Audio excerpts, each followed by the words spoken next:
House Bill 563. This applied to non-resident students that wanted to go sort of cross that border, if you will, to JCPS or to Oldham or to Bullitt. And the way to look at it is it's kind of a two-way street. You've got students that leave the district and then students that are coming into the district. JCPS is a non-resident policy that's limited to independent districts within Jefferson County, which is Anchorage currently. And you'll notice 34 students from Anchorage, which is a K through 8 district, enrolled those students over in Jefferson County schools.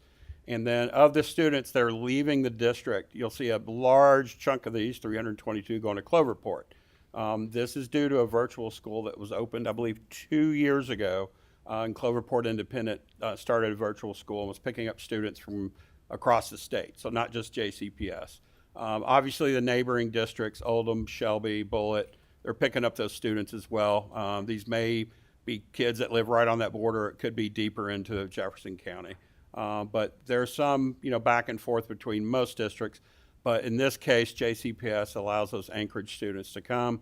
And outside of that, we didn't find students from, outside of Jefferson County schools.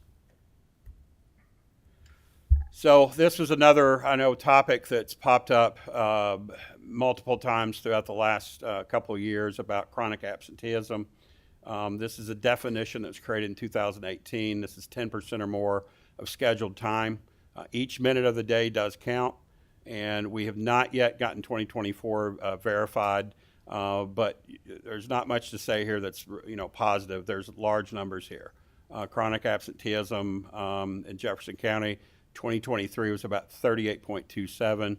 You'll notice pre-COVID, we were looking at some extremely different numbers, and those increases obviously are a concern.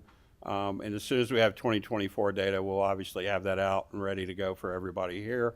I'm not sure exactly when we get that. If it's later, it will be pushed probably till about end of October. End of October. So here in about a month or two, we should have that data available. But this is a concern, like I said. The changes over 70% in some of these districts, and statewide about 67% increase.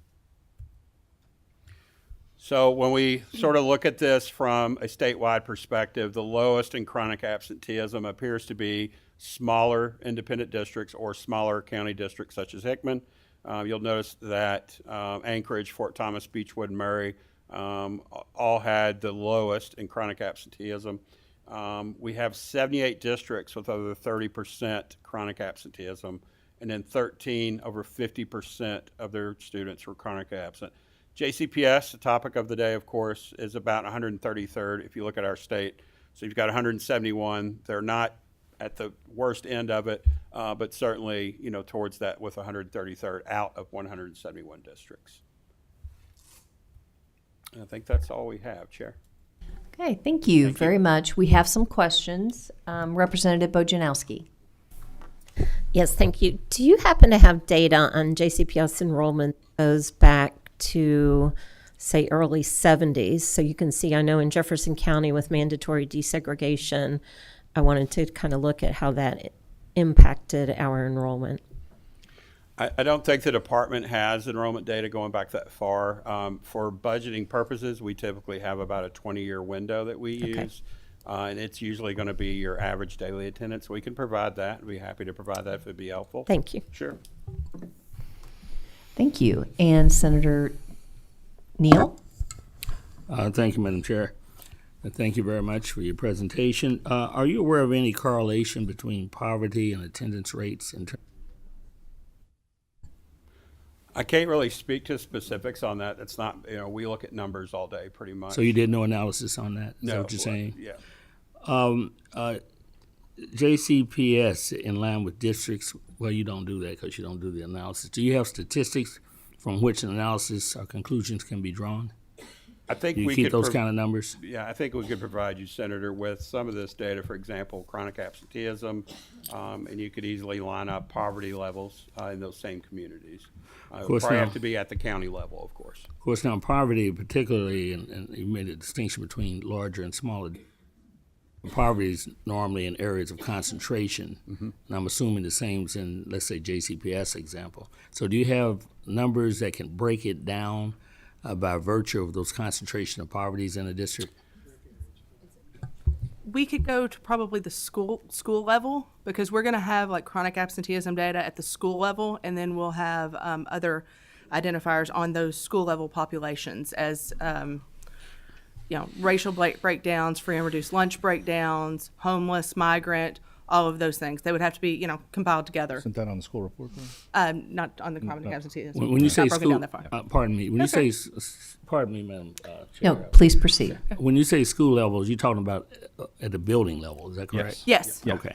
Yes. So you do have that information. Yes, we would have to compile it together. It's not all compiled together. We have them in separate silos, if you will. We have attendance data, and then we have your poverty level indicators that you're looking for. So would you be so kind to at least reach out to me so we can have that discussion? Thank you. Thank you, Madam Chair. Yeah, and please share that with the rest of the committee. We'll make sure everybody gets that. And yes, Asking her for is a conversation between her and them. So you might want to be more specific about what you want from her. okay. Senator Nemes, did you? Yes, on the chronic absenteeism, you had 38 plus for Jefferson County Public Schools, 29.5 for statewide. Do you have that with the statewide without Jefferson County? Since Jefferson County is 1/6, 1/7 of the students, the statewide would be skewed with just, okay, can you send that?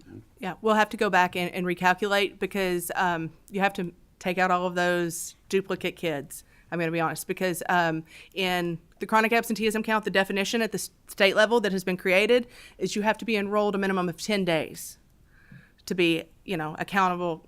Accountable is not the right word, to be counted in that district. Okay, so when I take out Jefferson County, I also need to make sure if a student has been in Jefferson County for a handful of days, then they're counted back to the state.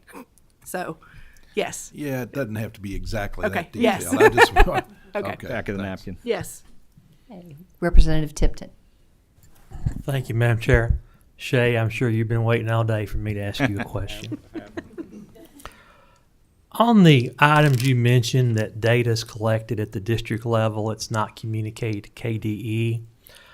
If the General Assembly decided that it's important for us to understand that data at a statewide level, would a requirement that districts report that information to KDE be feasible so we could articulate that information and decipher it? So are you asking about like truancy events reporting? I'm talking about things like truancy, non-public school students, homeschool students, data that you don't have. Yeah. Would it be feasible for the districts to report that data to you? And then so would you all have the ability to articulate that to the public legislature? We would need to change our overall kind of view on collecting data, because as of right now, the student information system, it's kind of a standard rule. It only has public school students in there. If you're asking us to capture a larger amount, that's going to be a fairly heavy lift on the districts, but they could technically put those in there, but we're going to need to figure out a way to differentiate between, make sure public school students are still public school students and the other tracking is the other tracking. You're going to be putting a lot of kids into your public school tracking database. Okay. Madam Chair, if I could ask another question. Yes, please proceed. On your membership trends, obviously they're going down.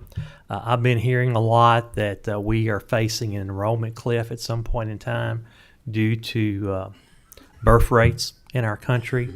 Do you all have any data and anticipation on what we can anticipate in the future? How many fewer students are we going to have that will be attending, be in the school systems in the future? Do y'all have any data on that? We don't specifically track birth rate data, but we do work with the governor's office, budget office, OSPD, to when we were building our trending model, that birth rate. They look at Medicaid enrollments, et cetera. So we might be able to pull some of that data out of there and share that to see if they project some type of cliff in 5, 10, 15 years. We also look at, for a completely different reason, the U of L population study, which tends to go out pretty far. I want to say 20 years, if I remember correctly. We use that actually for school facilities. So we might be able to also kind of glean from that same data to answer Okay. that question here, or Representative. Madam Chair, one more. Go ahead. And I think this question is going to be more for clarification for the members of this task force. I'm sure there were some questions raised about why Cloverport had so many students from JCPS. I believe the last enrollment account I had at the end of the school year, they had about 1,400 students in their virtual program statewide. Understanding how SEEK works in relation to appraised value in communities, it's my understanding that a student going to Cloverport would receive about $12,000 in state money from because of their low appraisal value compared to a district like Jefferson County. That I brought the wrong book with me, or I'd have the numbers for That's you, okay. Shay, but a significantly lower amount of money. Yeah, so And that's in relation to the appraised. Could you kind of articulate a little bit how that works? Sure. So everybody can get a better understanding of how SEEK plays into all this. Sure, absolutely. So property assessments, and if any of you have sat through my presentations, I always talk a lot about the demographics of a student body. You know, this student is free lunch. This student has a moderate disability or limited English proficiency.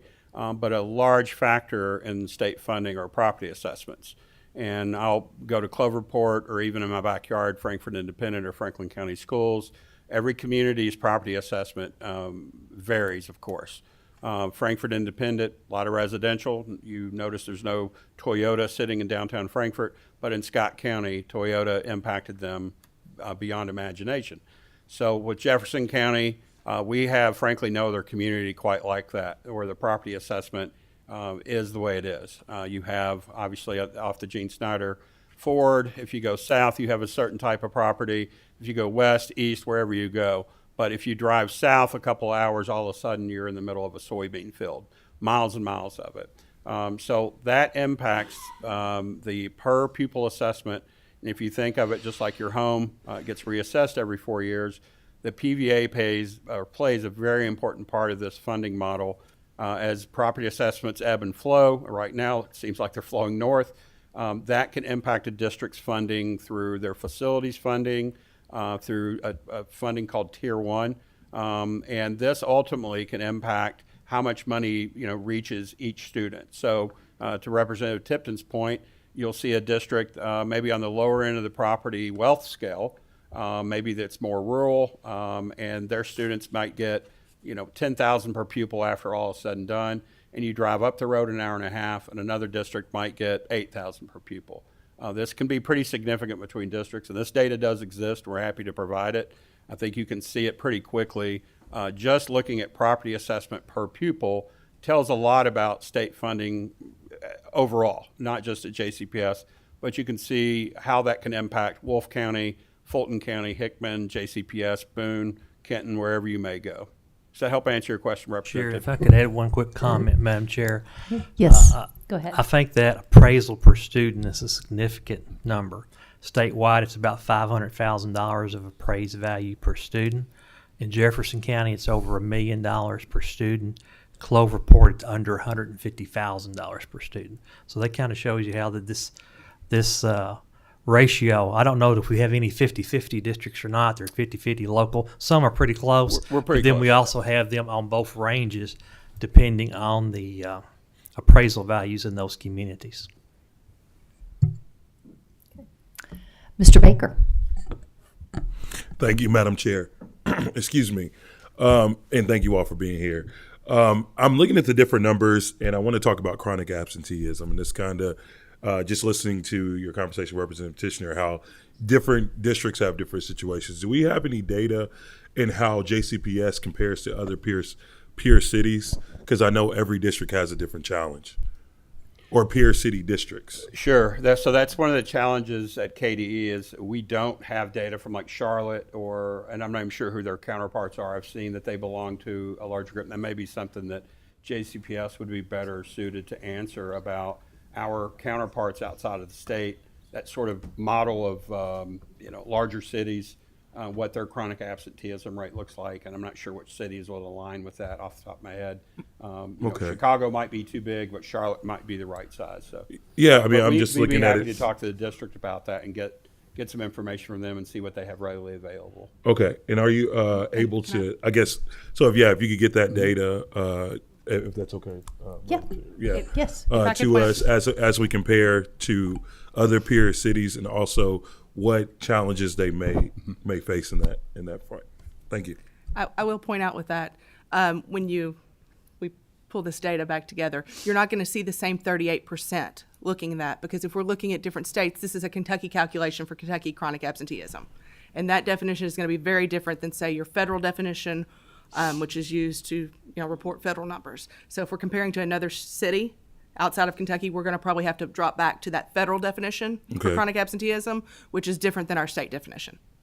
So How different is the state and the federal? And the reason I say it, like for instance, on the screen that's up, when I see Boone County at 17.21 Right. and Jefferson County, that makes my eyes Right. really get a little buck, But however, I do know that if it could put more in context when I Yes. see Jefferson County Correct. to, as you mentioned, like a Charlotte or whatever the federal government sees as a peer city.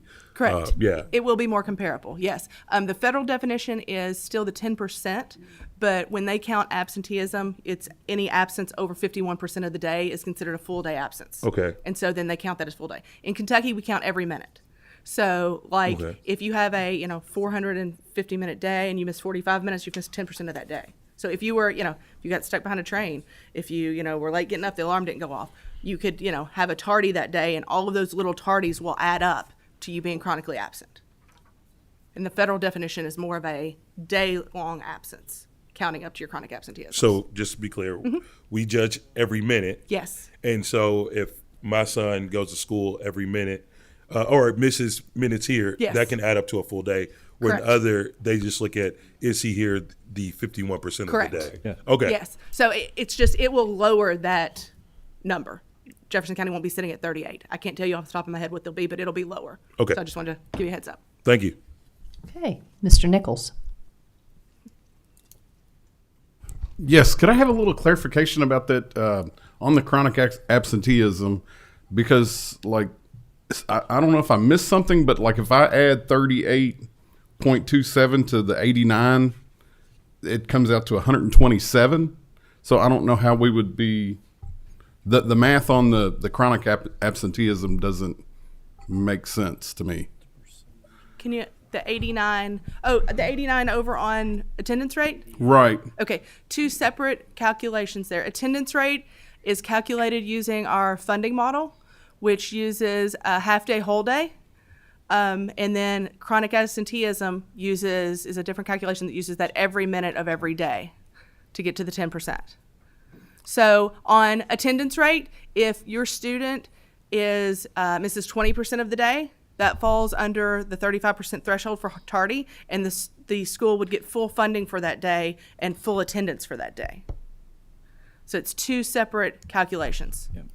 Attendance rates for funding, chronic absenteeism is kind of track what's actually going on in the loss of instruction.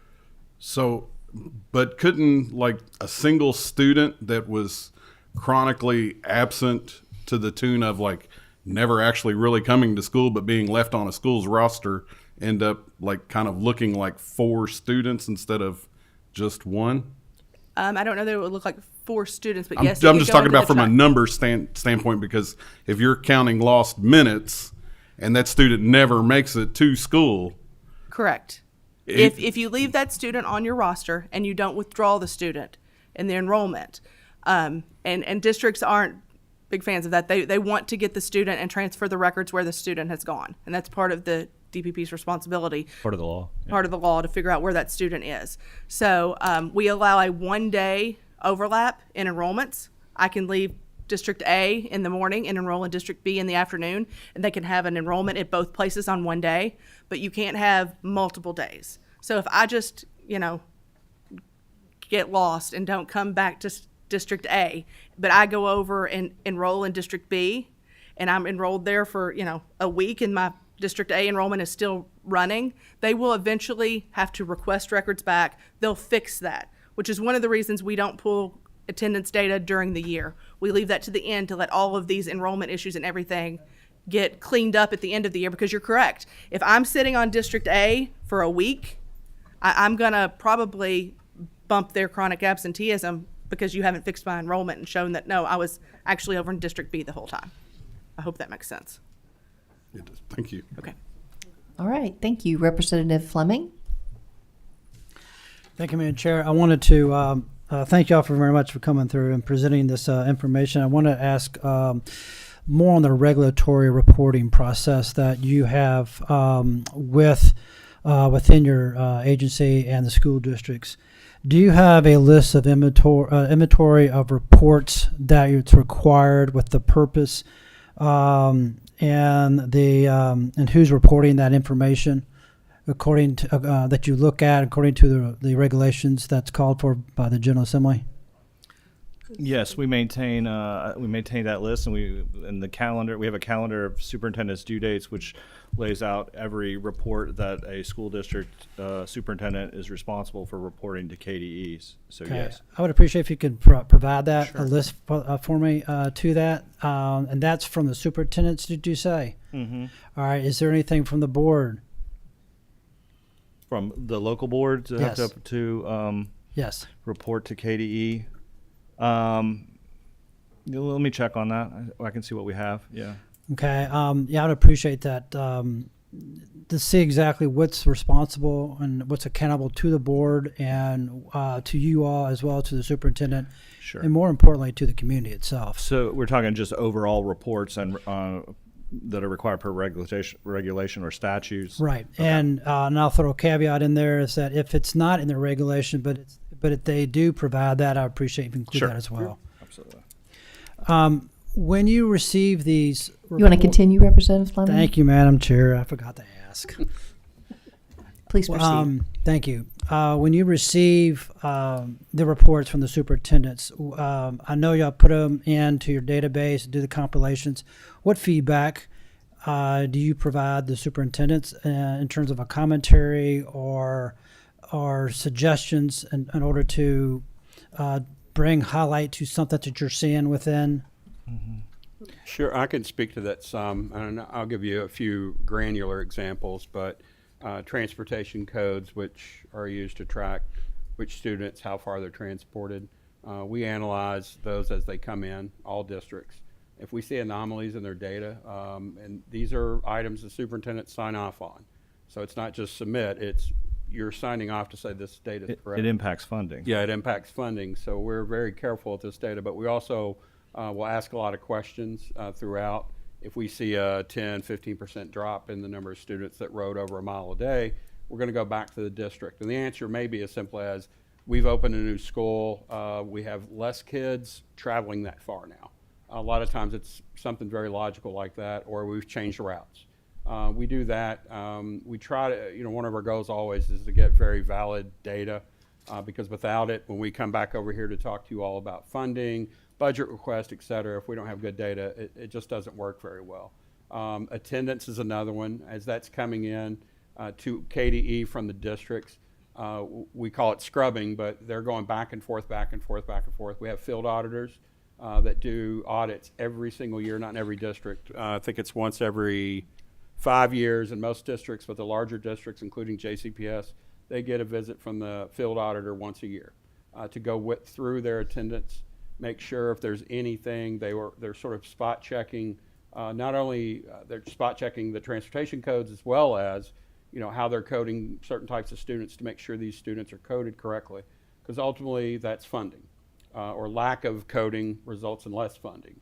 And what we really want is it to be correct, but we want good processes in place. Of course, JCPS with number of students, it's not just one person at the district that's doing this. It goes all the way down into the school level with attendance clerks. So they do training throughout the year to make sure even attendance clerks, DPPs, et cetera, are involved in this process to understand this is what KDE is going to look at. Financial data, we do the same thing. We want to make sure that the data coming in from any district goes through an audit. An independent auditor will visit the district. JCPS is required to do this too. Fayette, Boone, everybody.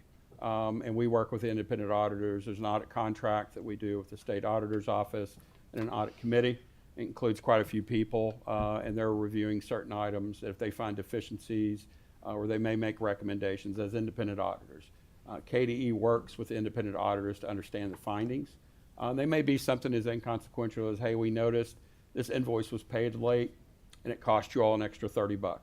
But it also may show, sloppy work with Red Book or booster groups, or you're not reconciling your bank accounts quickly enough, things like that. So we try to keep, it's a kind of a constant juggle, because as things move, the volume will always increase at these districts with, new people, turnover. We got to keep training them to make sure they're doing things correctly. I hope that answers your question. And it's a very good response. I appreciate the detail and that you lay things out. And I have just one more question, Madam Chair. Thank you. So when you go through these reports and so forth, it's the superintendent that signs off on this. Is that correct? So they will sign off on a few of these reports, and that will be your superintendent's annual annual attendance report, which is known as SAR. That contains a lot of your attendance data that drives funding. They will also sign off on the transportation codes. They do not sign off on the annual financial report. That's done so by the independent auditor, and they report that to the board. And you typically have a meeting with the school board to go over their audit with the finance officer, superintendent, and local board, obviously. And so the board, in that particular case, the board signs off on it, or they approve it of the audit? I think they accept the audit as this is our audit for 2025, 2024. And that's the only thing that you know of that the board is accountable and responsible for. Off the top of my head, that's the only thing I can think of. Great. All right. Thank you very much. Thank you, Madam Chair. Thank you. And Mr. Baker. Thank you, Madam Chair. So you talked about audits and recommendations and reports. Has KDE looked at chronic absentee and submitted a audit or recommendation report to JCPS to date for? I don't believe so. No. And I would go ahead. Go ahead. Go ahead. We kind of have all of the data in our office from the funding side. I will say that there's another office in KDE, Office of Continuous Improvement and Support, who deals with interventions. And that's more on the, these are my numbers. What can I do about it now? How can I help my schools? How can I help my families? How can I help my students?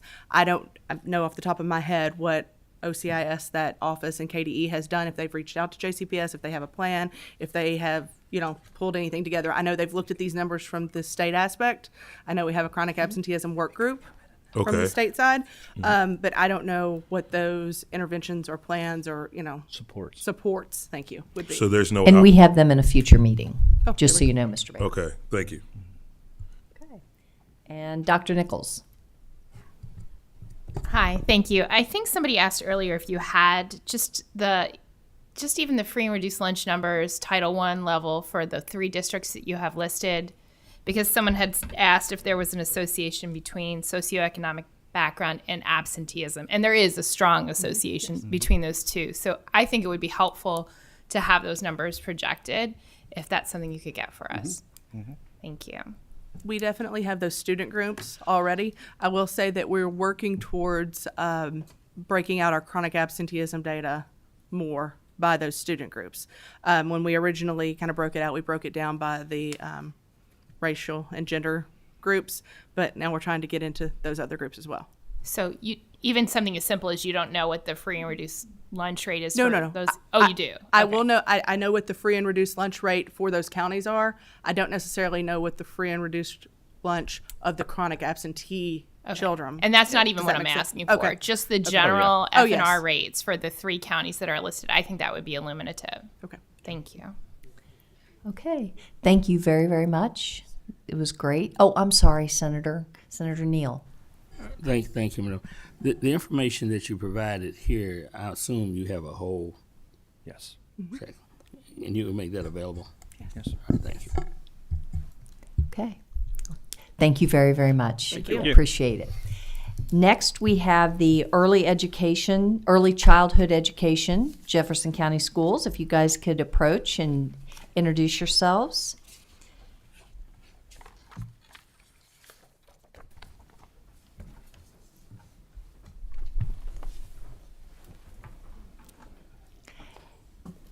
Anytime you're ready. Good afternoon, co-chairs and members. We are here to discuss the great things that are happening in early childhood at Jefferson County Schools. Thank you, Dr. Banta, for that shout out. Of course, I was a young teacher back then, and you definitely molded who I am today, so I appreciate it. And also, my name is Kim Chevalier. I am the Chief of Exceptional Children in Jefferson County Schools. I oversee multiple programs, state and federal programs, including early childhood. I have over 23 years of experience in over 6 districts in the state of Kentucky, and I have oversight over multiple federal and state programs throughout those districts too. With me is Carlisa Gibson. She's our Executive Director of Early Childhood, and she's our expert when it comes to running our program. So I would like to introduce her and also introduce her team. Thank you, Chief Chevalier. Yes, again, my name is Carlisa Gibson, and I'm honored to serve as the executive. Your microphone. Thanks. Yes. Again, my name is Carlisa Gibson, and I'm honored to serve as the Executive Director for Early Childhood. I want to take a moment, of course, and introduce my colleagues. I have Ann Staley here with me. She is our Director of Early Childhood. And then I also have Nicole Robinson, and she is a Child Development and Education Specialist with JCPS. So each of us here, of course, is deeply committed to shaping the future of our community through early childhood education. Our work focuses on providing the highest quality education to our youngest learners, also too supporting their development across academic, social, and emotional domains. We collaborate closely to ensure that the program prepares children for success, of course, in kindergarten and beyond. Today, we are going to share the significant impact of our early childhood program. We also want to discuss how we are addressing those challenges as well, and show how we continue to exceed the state standards in delivering high-quality early education. Switch over to the next slide. All right. We're going to also speak about our mission and vision. The mission statement for JCPS, the Early Childhood Program shapes the future by empowering children and families. Also, too, our vision is to cultivate classrooms of excellence, empower families, prepare students for kindergarten, and improve our community. The program strives to provide equitable access to high-quality early education and interventions to students within our community. These students are often at the most significant risk of falling behind with improper interventions. Our program, it's inclusive because, as we all know, that research shows that the children learn best together. Also, too, addressing the whole child's needs when engaged in those social and active and collaborative learning experiences. So by investing in our youngest learners, we are laying the foundation in school and life.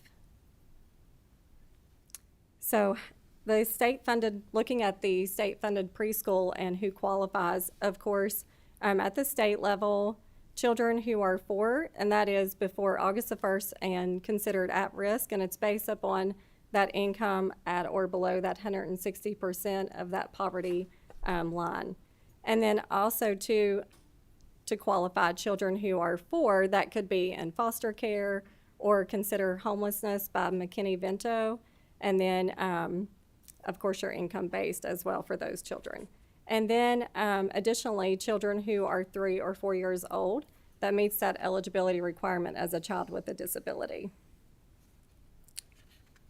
And as we all know that in 1990, the Kentucky Education Reform Act, it had designed to support children most at risk of academic failures.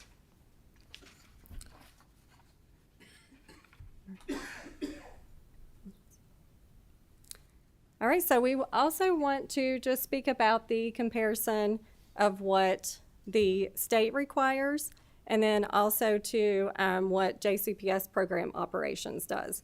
So whenever you look at 704 KAR 3410 Section 6, it speaks in there in regarding the sessions, 5 half-days a week or the 4 half-days a week with the 5th day for services to families.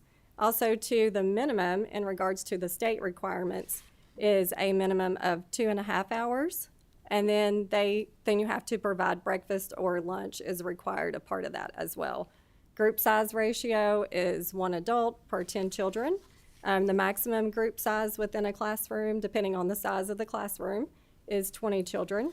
And then again, too, you have home visits, and that's 2 required visits per child per year. Whenever we look at what we do at JCPS, above of what those state program operations state there in that regulation, we do offer a student instructional day. It's 10:30 to 1:30 p.m. We do have, it's Monday through Friday, except 2 Fridays throughout the month is used for those family engagement days. And then also, too, we focus on literacy, language, and math, and again, those social skills. We have group activities. We have large, small group, individual group time. The selected center time is usually around 20 minutes. And then, we have selected center time.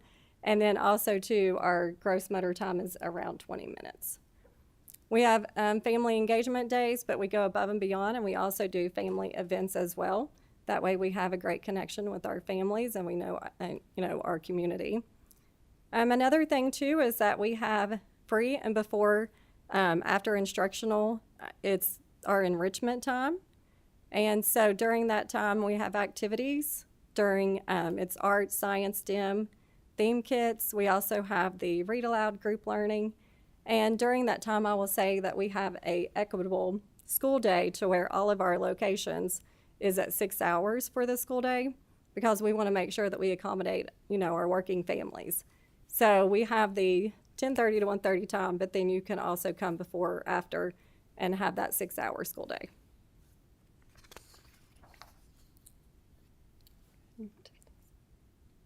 All right, Nicole Robinson is going to speak on us about kindergarten readiness. Okay, at JCPS, we have a multifaceted approach to ensure that our students are fully prepared for kindergarten. This year, we're proud to enter our 2nd year of implementing our comprehensive curriculum, Pre-K on My Way, which is aligned with the science of reading and provides students with a solid literacy foundation. Our teachers receive extensive professional development on our curriculum, including support by scholastic coaches through 6 coaching cycles.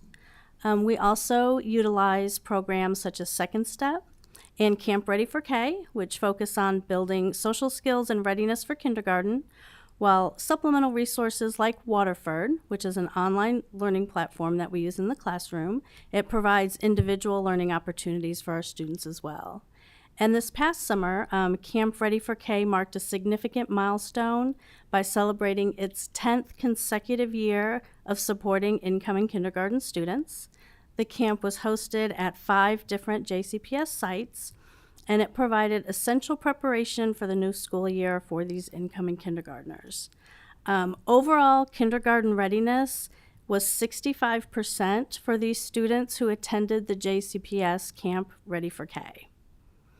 Through Brigance assessments, we analyze student data and as students enter into the program, and we track that progress to ensure that we're meeting the needs of all of our students. And as Ms. Gibson mentioned, we do have Collaborative Fridays. That's for family engagement events, but it also gives our staff time for planning, to complete those home visits, to conduct professional learning communities, and just really gives us time to reflect and improve our practices. We've strengthened our readiness program with the pyramid model and conscious discipline, emphasizing social emotional learning, supported by OSEP and the National Center for Pyramid Model Innovations. The pyramid model aims to provide every child with the support and experiences needed to excel in social and academic development. And with the preschool all-star ratings returning, we're excited to implement this model, which will be assessed via the teaching pyramid model observation tool, the teapot. We have 6 BCBA specialists that deliver targeted behavioral interventions and support, while our comprehensive coordinated early intervening services associates aid students in overcoming transition barriers from early childhood to kindergarten. We have bilingual associate instructors that offer instructional support for our multilingual learners and enhance communication with those families. And professional development is a big priority in our early childhood program. We had an additional 3-day targeted training during our pre-service window for all early childhood staff.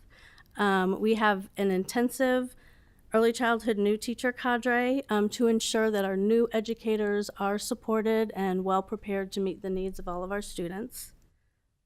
Our classrooms feature hands-on learning environments with STEM, gross motor, social skills development, and again, we also host many family engagement events annually.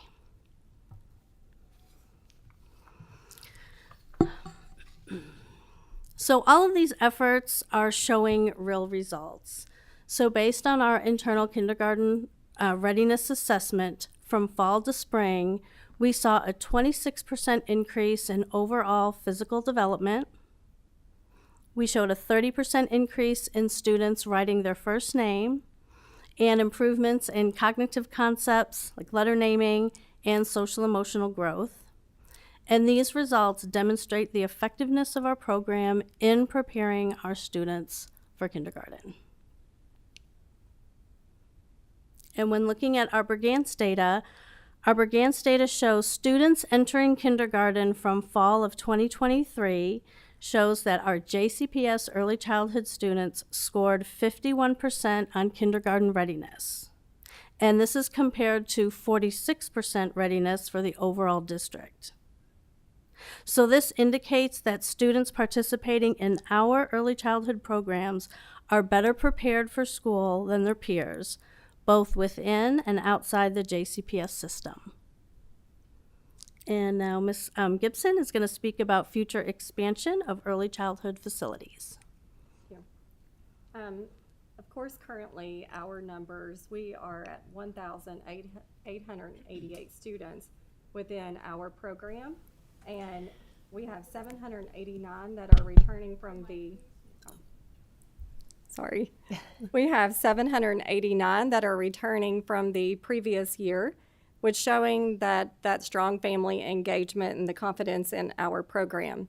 Additionally, we have 1,131 of our enrolled students that receive special education services, which is 58% of our population, and 505 are the home primary language is not English. So we are proud to announce that we are expanding our early childhood facility. This is going to open in the 2026-2027 school year. The center is going to feature 23 classrooms, accommodating up to 460 students, and then it will also include inclusive playgrounds. It will consolidate early childhood classrooms from several elementary schools, also creating more space for those K through 5th students within those elementary schools and improving support services. Additionally, it's going to enhance collaboration among instructional teams, as well as the location is behind Watterson Elementary.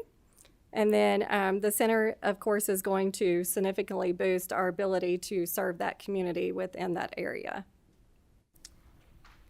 So despite our successes, we also face significant challenges, particularly in staffing. So early childhood teachers each must hold the Interdisciplinary Early Childhood Education IECE certification and the passing of the praxis that is not related to the instruction and standards for teaching preschool. So instructional assistants, they also have to have a passing score on the Kentucky Paraeducator Assessment, the KPA, or they have to have 48 college hours, which makes it difficult to maintain full staffing. So currently we have 24 teacher vacancies and 154 IA vacancies. In order for us to address those solutions, because I know our numbers, especially whenever you look at the instructional assistants, that number is very high. So we are partnering with local universities, including the University of Louisville, Campbellsville University, and also Simmons College of Kentucky, and hope to tackle that staffing challenge. These partnerships, they aim to develop a pipeline of future educators, offer targeted professional development, and create hands-on internship opportunities. The University of Louisville now provides the Option 7 program. It allows an individual with a bachelor's degree of any type in any field, of course, to achieve that IECE certification in just 15 months. While hopeful about these initiatives, we continue to face challenges in recruiting instructional assistants and teachers with an IECE-specific certification. Teachers and IAs are crucial for supporting high-quality education and meeting state-required classroom ratios, and then, of course, the personnel regulations from the state. So this ongoing need does underscore the importance of our partnership efforts and the development of future educators. I also want to take the time to thank each of you for your unwavering support. Our work in early childhood education is not just a matter of policy. It is a vital investment in the future of our community and our children. By confronting our challenges and continuously improving our programs, we are laying the foundation for future success. I do want to speak on my personal journey that underscores why I'm here today. At 22, I completed a bachelor's degree in criminal law with plans to attend law school. To support myself, I worked as a correctional officer. During that time, my evenings were spent distributing mail to inmates, primarily letters from families. Several moments stayed with me whenever the inmates asked, "Officer Gibson, can you read my mail later?" The desperation and longing in their voices revealed the profound impact that basic literacy, or the lack thereof, can have on a person's life. So this experience was a pivotal moment for me because I went from being a correctional officer to an instructional assistant to a teacher, then to a formal complaint investigator and a specialist looking at disproportionality, and then director of where I am today. So it made me realize that early education is not just about imparting knowledge, it is about addressing the root causes of larger social issues. Research consistently shows that investing in high-quality preschool education can significantly reduce future incarceration rates, lower high school dropout rates, and decrease disciplinary issues in school. Thank you all. Thank you so much. We have a few questions. Yes. Okay, so we'll begin with Mrs. Abdelahat. Thank you, Madam Chair, and thank you all for being here today. I just have a couple of questions. I realized two questions, sorry. The first one is regarding the enrollment data, just overall from like year over year. And I'm sure you have that for many years, but just maybe whatever makes sense if we could follow up and see like 2018 to now, just to see how that enrollment, and then however you're able to break it down by like demographic or like we were talking about free and reduced, et cetera. Yes. That would be awesome. Yes. Thank you. And then my actual question is, from a vacancy perspective, the teachers and the instructional assistants, how do you manage on a day-to-day basis given all of those vacancies with the enrollment numbers that you have? Right. So currently right now we have a contract with the university instructors. And so with that contract, we have 100 instructional assistants.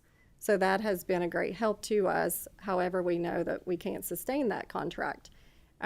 So with that has been a help in regards to, looking at staffing. That, sometimes we have to have more students in classrooms, which we would rather not have as many students in a classroom, especially if you look at specific need. So we always try to look at that as well. Some classrooms may have up to 20 students, and we may have to freeze a classroom in order to where, we have 20, meeting in a ratio to where we could have 15 in one classroom. Thank you. Yes. I have a question for you. The Praxis and the other tests that you were talking about, do you feel that your best teachers have the highest Praxis scores and the highest scores on the other tests that you're talking about for the instructional aids? Do you feel that that's necessary and that it makes you a better teacher or a better instructional aid to have a high score on that? I will say that we have some grandfather teachers that are amazing teachers. And looking at instructional assistants too, you know, looking at what the KPA is and how many that we have substitutes that come in that don't take the KPA that are absolutely amazing. And, you know, we've heard them say, I can't pass the KPA. So yes, I would say that looking at the KPA and our substitute teachers or even our grandfather teachers that don't have to do that, you know, they're still performing very high level. That was very, very politically well said. Thank you. Mr. Wertenberger. Thank you, Madam Chair. Thank you all for being here and sharing all this good information. I appreciate it. I'm going back to your really good impacts that you ticked through. Yes. As it relates to physical development, writing, first name, cognitive concepts, language increase, all great percentage increases. Overall, kindergarten readiness of 51%. My question is, do you all establish goals for each of those things? And I'm just curious, if so, where you landed with respect to your goals on that. Absolutely. So we look at our kindergarten readiness data each year. Also, too, we look at the Bergans data because every kindergarten student, before, you know, as they enter kindergarten, they have to take that Bergans. So we also look at that data and then determine each year where we want to be as a district. And so then this year, I know that you've got the, in regards to the data,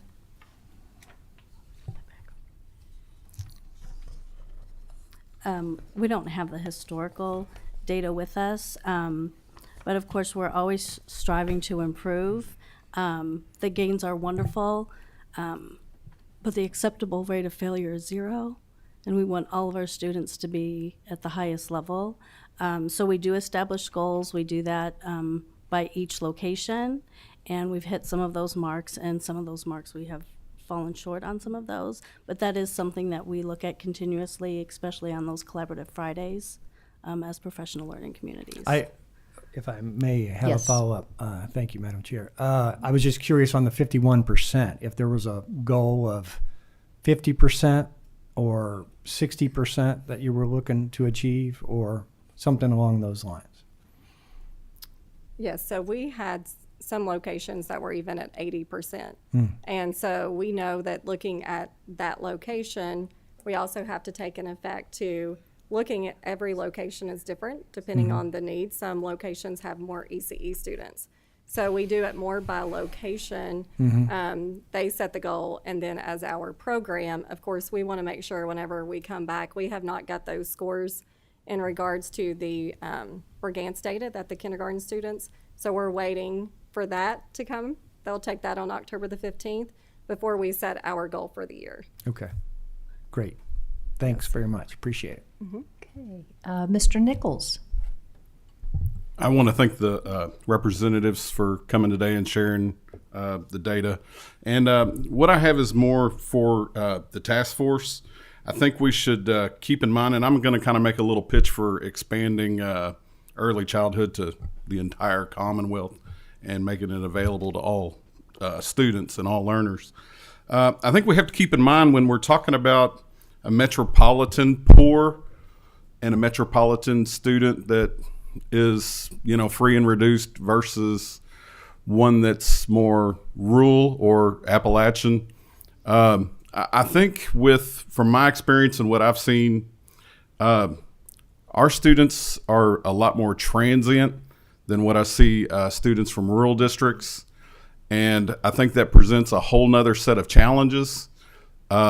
And I think when you're thinking about funding and you're thinking about making good outcomes for all students, I think, you know, again, I'm going to make that pitch for maybe the legislators here can take it back with their brethren.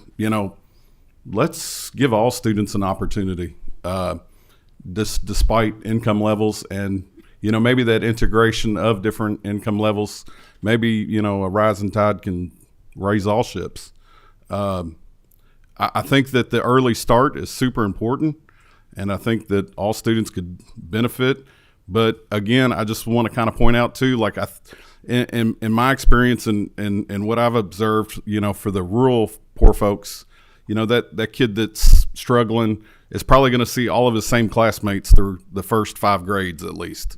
Whereas, and I'm sure this committee can testify that in an early childhood situation, you might see, many students within the same classroom. And it's just kind of a revolving door, and not just of students, but of adults that are supporting them, and then community groups that might be supporting them, or, administrators.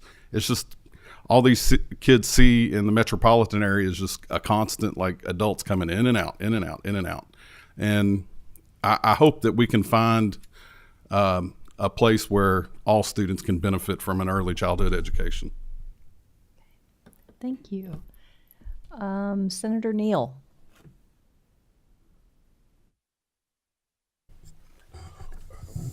Thank you, Madam Chair.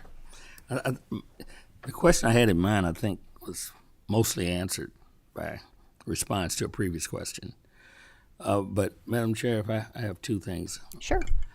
One, is there, or do you have data that shows a correlation between early childhood exposure and that 3rd grade cliff as it relates to student performance going forward? I do not have that data in front of me. Of course, that is something that we could, reach out to the data department to see if they can pull that. I would ask for that data, if we could. And secondly, you said there's, I just want to make sure I understood this, the deficit or the challenge that you have with respect to your 24 instructors short is the problem with sustainability of the supports that you do have that enables you to do your work on a high level. Is that a correct way of saying it? So we have 24 teachers, and then the instructional assistants is the 154. Right. Well, you were short. I thought I read that. You how many short? 154 Oh my instructional goodness! assistants. So I missed. Okay. So going back to the same question, is your challenge sustainability of that? The way you've put that together with your supports, is that the central problem there, and you're maintaining high levels with the supports? Yes. So, of course, the challenges, I believe, like we spoke on, is the IEC certification specific, and then also, too, the KPA exam.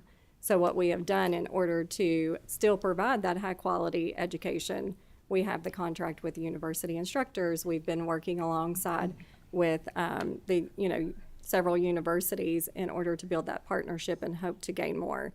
But having the university instructors there, that has helped us to have supports within the classroom that fill that role of the instructional assistant. But we know we can't sustain that. Madam Chair, just one question, one more. Yes. Thank you. And you may have answered this, it went over my head. So with the support you have, is that tied into developing additional, preparing others to step into these shoes or be prepared to take the next step and become teachers? Yes. Is that okay? Yes. We have several instructional assistants that have become teachers. And so that's what we hope is to grow those instructional assistants into teachers. Well, thank you very much. Your presentation has been very encouraging. Thank you. Thank you. Mr. Baker. Thank you, Madam Chair. If I may, I have 2 questions. Absolutely. Thank you. On the first question is, it's kind of a 2-part question, but have you seen an influx, or what are your McKinney-Vento numbers? Have they increased since, I guess, post-pandemic? And if so, what challenges are you seeing in that space as it pertains to early childhood? So in regards to the numbers, I don't have that in front of me. I can't get those numbers. But as far as And you can just say if it's increased or decreased. as far as the last time that we looked, it was around the same as what we had last year. Okay. And then the second is, in the same vein, I know, for lack of a better term, there has been a boost in multilingual learners in JCPS. How has your department adjusted to that? And also, are there any challenges with seeing an increase in multilingual learners as it pertains to also staffing, among other things? I'll let Nicole speak. Okay. There's probably two things that come to mind when thinking about how we address that. First of all, we've added some additional bilingual associate instructor positions in early childhood, and they work directly with students individually and in small groups. And we've also this year incorporated a real focus on professional development for all teachers and staff. And we've partnered with our Office of Multilingual Learners to provide that professional development, just to build up their toolboxes to be able to meet the needs of those students in the classroom. I'd also, excuse me, and I'd also like to add a little something to that. Also with our family engagement opportunities for families, both during the school day and after the school day, that's where we really come alongside and try to partner with our families. And we have supports in place to make sure that all families, regardless of what their first language is, feel welcome and are able to participate in those activities. May I have a slight follow-up? Yes. All right. You talked about the KPA, or I might be saying it wrong, the paraeducators exam, I believe you said, and other. Has that been a barrier, or like how have you navigated those two spaces when it comes to staffing and some other reasons? Yes, it definitely has become a challenge because just like we were saying earlier in regards to subs, sometimes we have substitutes, IAs, that would love to join and be full-time, but they're not able to pass the exam. So, yes. Okay. Thank you. Okay. Representative Tipton. Thank you, Madam Chair. If I may ask one question at a time. Yes. Thank you for being here today. I appreciate your presentation. I want to talk a little bit about Head Start. Of course, that's a federal program, and I understand up to a few years ago, JCPS was a sponsor for Head Start, and I believe now the Ohio Valley Educational Co-op is the sponsor of that. For the task force, could you clarify the differences in the qualifications for a student to qualify for Head Start? Do you know how many Head Start students there are in Jefferson County, and how those Head Start students compare to the state-funded students in JCPS on the grants? I do not have those numbers in regards to the Head Start numbers. I know that we do look at the full utilization, and so with Greater Louisville Education Cooperative, that was around that they maintain around 50 children, and then of course the other one, I think that they were at around 21, but they foresee increasing to that number of 50. But in regards to the full utilization, I have that part, but as far as the numbers, we would have to get that in comparison to what our numbers are. That's fair enough. I kind of asked a tough question. On your capacity, you mentioned you have 1,888 students in the, I guess it's the state-funded portion. Are you able to, for all the students in JCPS who qualify for state-funded preschool, are you able to provide spots for all those students? So we are usually, because we have that active enrollment, and so, we have eligibility review periods that show that active enrollment.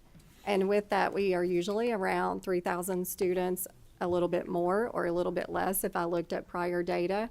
And so we've never been to where I would say we have capacity. We've been able to serve the students that come to us. Okay. If I may, Madam Chair, a couple more points. I know some districts have additional capacity. They enroll students who don't qualify and charge tuition, but you all are not in that situation. No, we do not do the tuition-based. Okay. And one final question, Madam Chair, if I may. I've been studying Brigance data for 10 years now.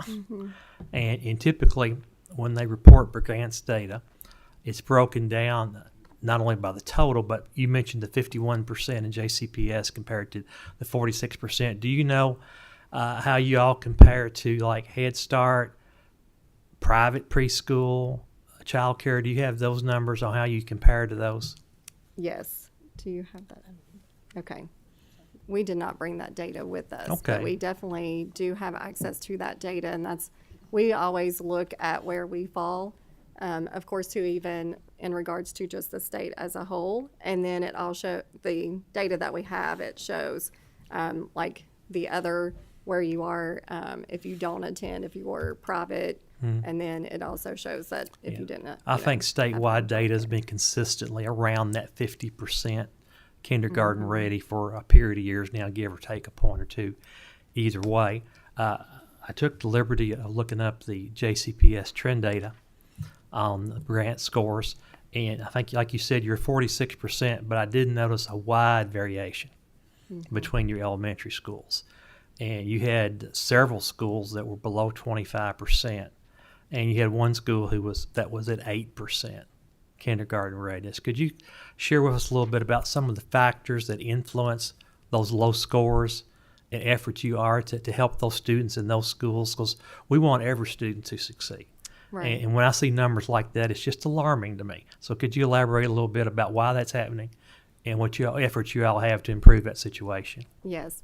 Looking at those scores too, I will add that if you look at how Jefferson County public schools, the students that attended the preschool actually scored higher.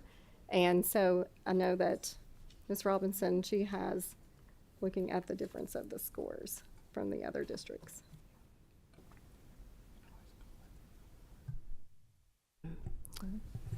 So this is just from the fall of 2023.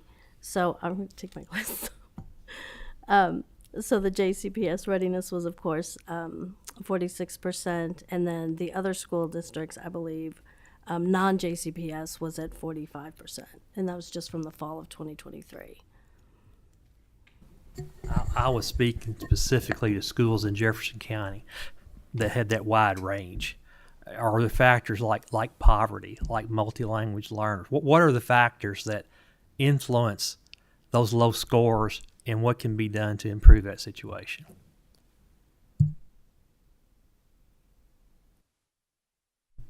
No, I believe that, you know, with us having our new curriculum this year, I'm excited to see the difference because we did change the curriculum to Pre-K On My Way, and those students will be taking that October the 15th.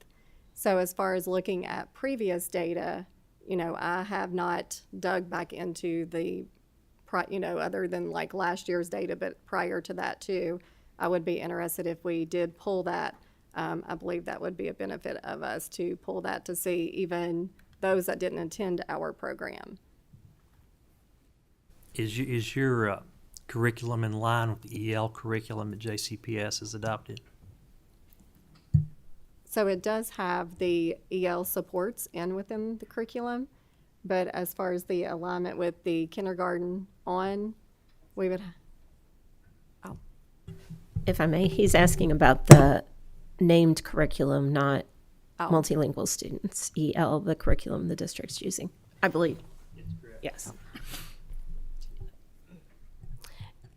It was not purchased to align exactly with the EL curriculum, but it is similar in supports, and it is aligned with the science of reading. Okay. Representative Bojanowski. Okay.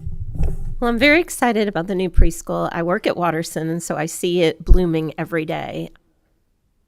Just a quick question, a little bit on your number of students. So do you have 1,888 students, or what was the number 3,000 mentioned? So we currently enrolled is the 1,888. And of course that continues. I may look at our dashboard tomorrow, and you know, it just continues to grow each day. And if I may ask one more? Yes. And then I understand that some of the students who are going to be or transferring from school buildings, you'll move classrooms into the building next to Watterson. Will it also increase capacity, or will your capacity effectively remain the same? In regards to that, I couldn't tell you what those numbers are because it's based upon eligibility rates. Okay. So I wouldn't have those numbers, of course, in Thank you. regards to that. Okay, Savannah Baker. Hi, that's me. I'm here on behalf of the auditor. I just wanted to first thank you all for being here and thank you for sharing a little bit of your personal story. I think it's always helpful to remember that we're not just looking at data, but looking at lives, and I just really appreciated your perspective. I have a quick question about your, actually, Madam Chair, I have two questions, if that's okay. Sure. In your early childhood program impact data, I see where everything increased by double digits except social and emotional. I was wondering if you could provide like an explanation maybe as to why that is. I'm coming from a generation that I think has a lot of social barriers with social media and things of that nature, so I think I would just love to hear what you think the factors are there. And I don't have the exact numbers in front of me, but the pre-test data was so high that there wasn't as much room to improve. So there wasn't as much of an increase. Okay, can you give like a little bit more layman's explanation for that? So meaning like they were already excelling so well there wasn't enough to improve? Correct. Okay, thank you. And then I think you've been very diplomatic in your responses about the paraeducator assessment, and I'm just curious because you all are interacting with them on a day-to-day basis. Like if the assessment wasn't a barrier, like what criteria do you think would replace the assessment? So like if we no longer required the test, but obviously we want to make sure that there's qualified people in the classroom, what would be some of the criteria you think we should consider? Oh, I'm happy to speak to that. I am moving into my position as a former principal in one of our early childhood centers for 7 years. So the year before last, I interviewed over 50 candidates for instructional assistant positions. However, over 40 of those we could not proceed because they could not meet that threshold on the KPA due to the mathematic portion on it, which gets into some higher level math, which of course, when we're teaching shapes and groups of things, you just don't need that. So I feel as though that is a real hindrance in helping us address our staffing issues. And so if we could take a closer look at that and look at some different options for assessing folks that we want to hire to work with our youngest learners, that would be a very pragmatic approach to take. Okay, thank you. And our final question, Mr. Baker.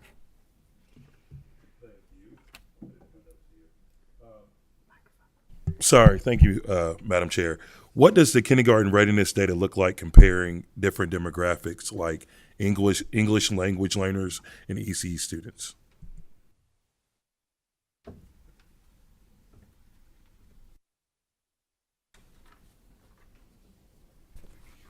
We don't have the exact numbers in front of us, but I will say whenever we look at that data, just from memory, that if we looked at our African American students, they actually scored really high whenever we looked at the kindergarten readiness assessment. And then our Hispanic population is who scored the lowest. And then as far as looking at, if we looked at, other races, it did show that they were around the same consistently throughout the, prior years. And then I know that we were just actually speaking about that the other day, how we want to go and look exactly through the prior years to see what our demographic data exactly was for each location, and then how they did it, as well too. So. And is that kind of same type of thing for ECE students as well? So that was another thing too. The document that we have in front of us, we don't have the ECE data on that. Okay. So that's something else that we could get. Yes. Thank you all for being here. And absolutely. Thank you. Thank you very much. Appreciate it. And if you could send along the questions, we'll share out with everyone, okay? Thank you. Have a great day. And if we could have student discipline district perspectives, come on up.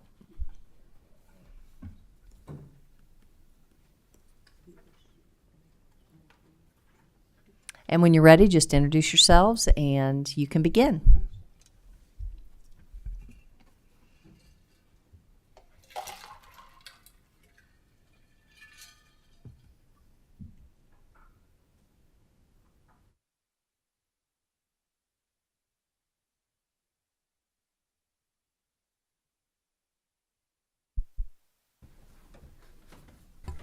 Sorry, going to utilize Chuck here to get us situated with technology. Sorry, I don't want to mess it up. Good afternoon, everyone. My name is Dr. Matt Anderson. I'm Assistant Superintendent for Climate and Culture. Thanks for having us here today. We're excited to talk to you about this topic. Dr. Ellison, I'll turn it over to you, and then we'll get started. Dr. Joe Ellison, Assistant Superintendent of High Schools, Jefferson County Public Schools. Good to be with you all again. And so we think it's important to really start and kind of frame the discipline conversation in a context. Teachers, school administrators, school staff every day increasingly are having to deal with more and more as additional needs pop up with our students every day. And I think it's important to take a look at that locally and nationally and think through how these things are impacting our schools and staff in particular. So as you've kind of heard already today, we've seen an increase in chronic absenteeism and overall truancy. That is mirrored not only nationally but within JCPS. As you've heard many times before, student mental health needs are a primary concern, and that is an increasingly issue as students continue to face things that are occurring in their home and in our communities, and those are manifesting themselves in the schools every day. We're also seeing things like community violence as a direct impact, again, to things that are occurring in the community or outside of school, should we say, and then impacting what is happening and what manifests every day in schools. Alongside that, all of those lead to increases in student trauma and traumatic experiences, and that's a tall task on teachers and administrators to work with students as we provide as many supports as we possibly can around those topics. Anecdotally, we have a district trauma team that really works with students, in particular, to make sure they have the resources they need when they're impacting or being impacted and experiencing trauma. Those are supported by district trauma plans that include things like training and additional resources for schools and staff. Student disengagement as a whole in the community, outside just of schools, students being involved and participating in the ways that they have historically. We've seen a drastic decrease in those areas as well. And so it's important to just kind of frame the context and know that it's a little bit different. The climate now is a little bit different in the ways we approach that. It looks different these days, given that context. Obviously, we can't talk student discipline without talking about our student support and behavior intervention handbook. Decisions around consequences, what behaviors are considered inappropriate, all of those things are housed in this handbook.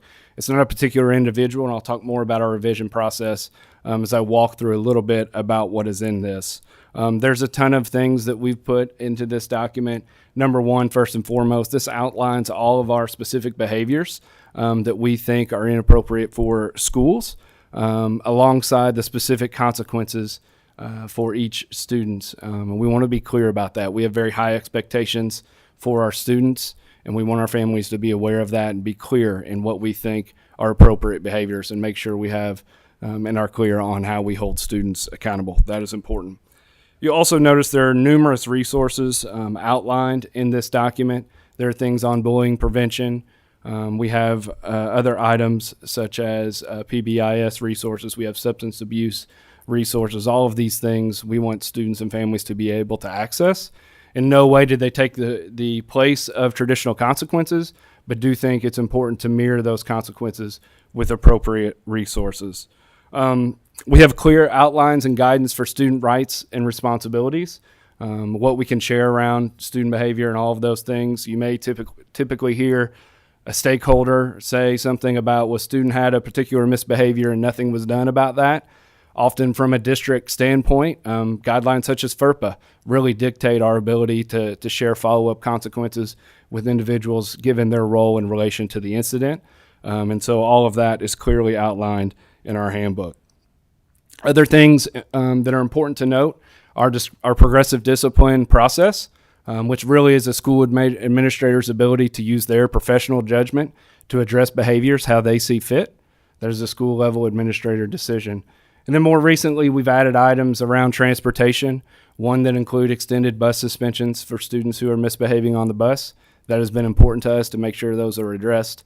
We've revamped our referral system around that to increase our communication with bus drivers and also allow for increased bus driver input throughout that process. I'll talk a little bit about how the handbook is revised every year. Again, it's not necessarily one individual that is responsible for that. Thank you, Dr. Ellison. And really, all of the decisions, all of the verbiage and narrative is really thought through, and we spend a tremendous amount of time getting stakeholder input on that document, and that really is what drives the decisions around what those consequences are, what those inappropriate behaviors are, what those resources are.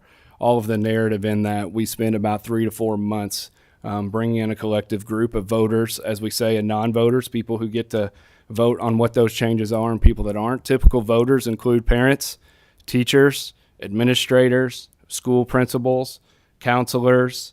We have some community members on that staff, and then we also have some experts like our ADPP or our DPPs involved in that conversation to really help provide any additional information. But at the end of the day, all of that is vetted by that group.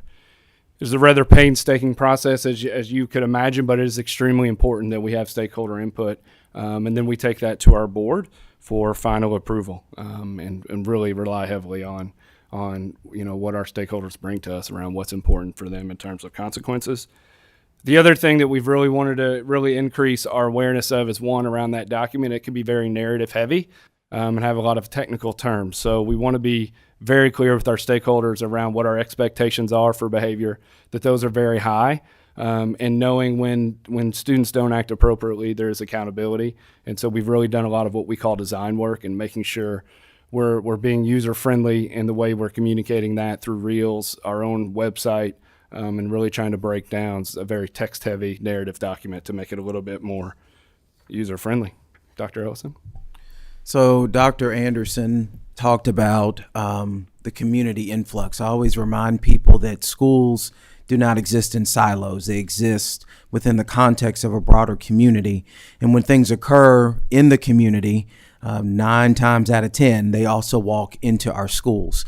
And because of that, and because of the changing landscape in our community, we've had to also adjust how we respond to students' choices around behavior.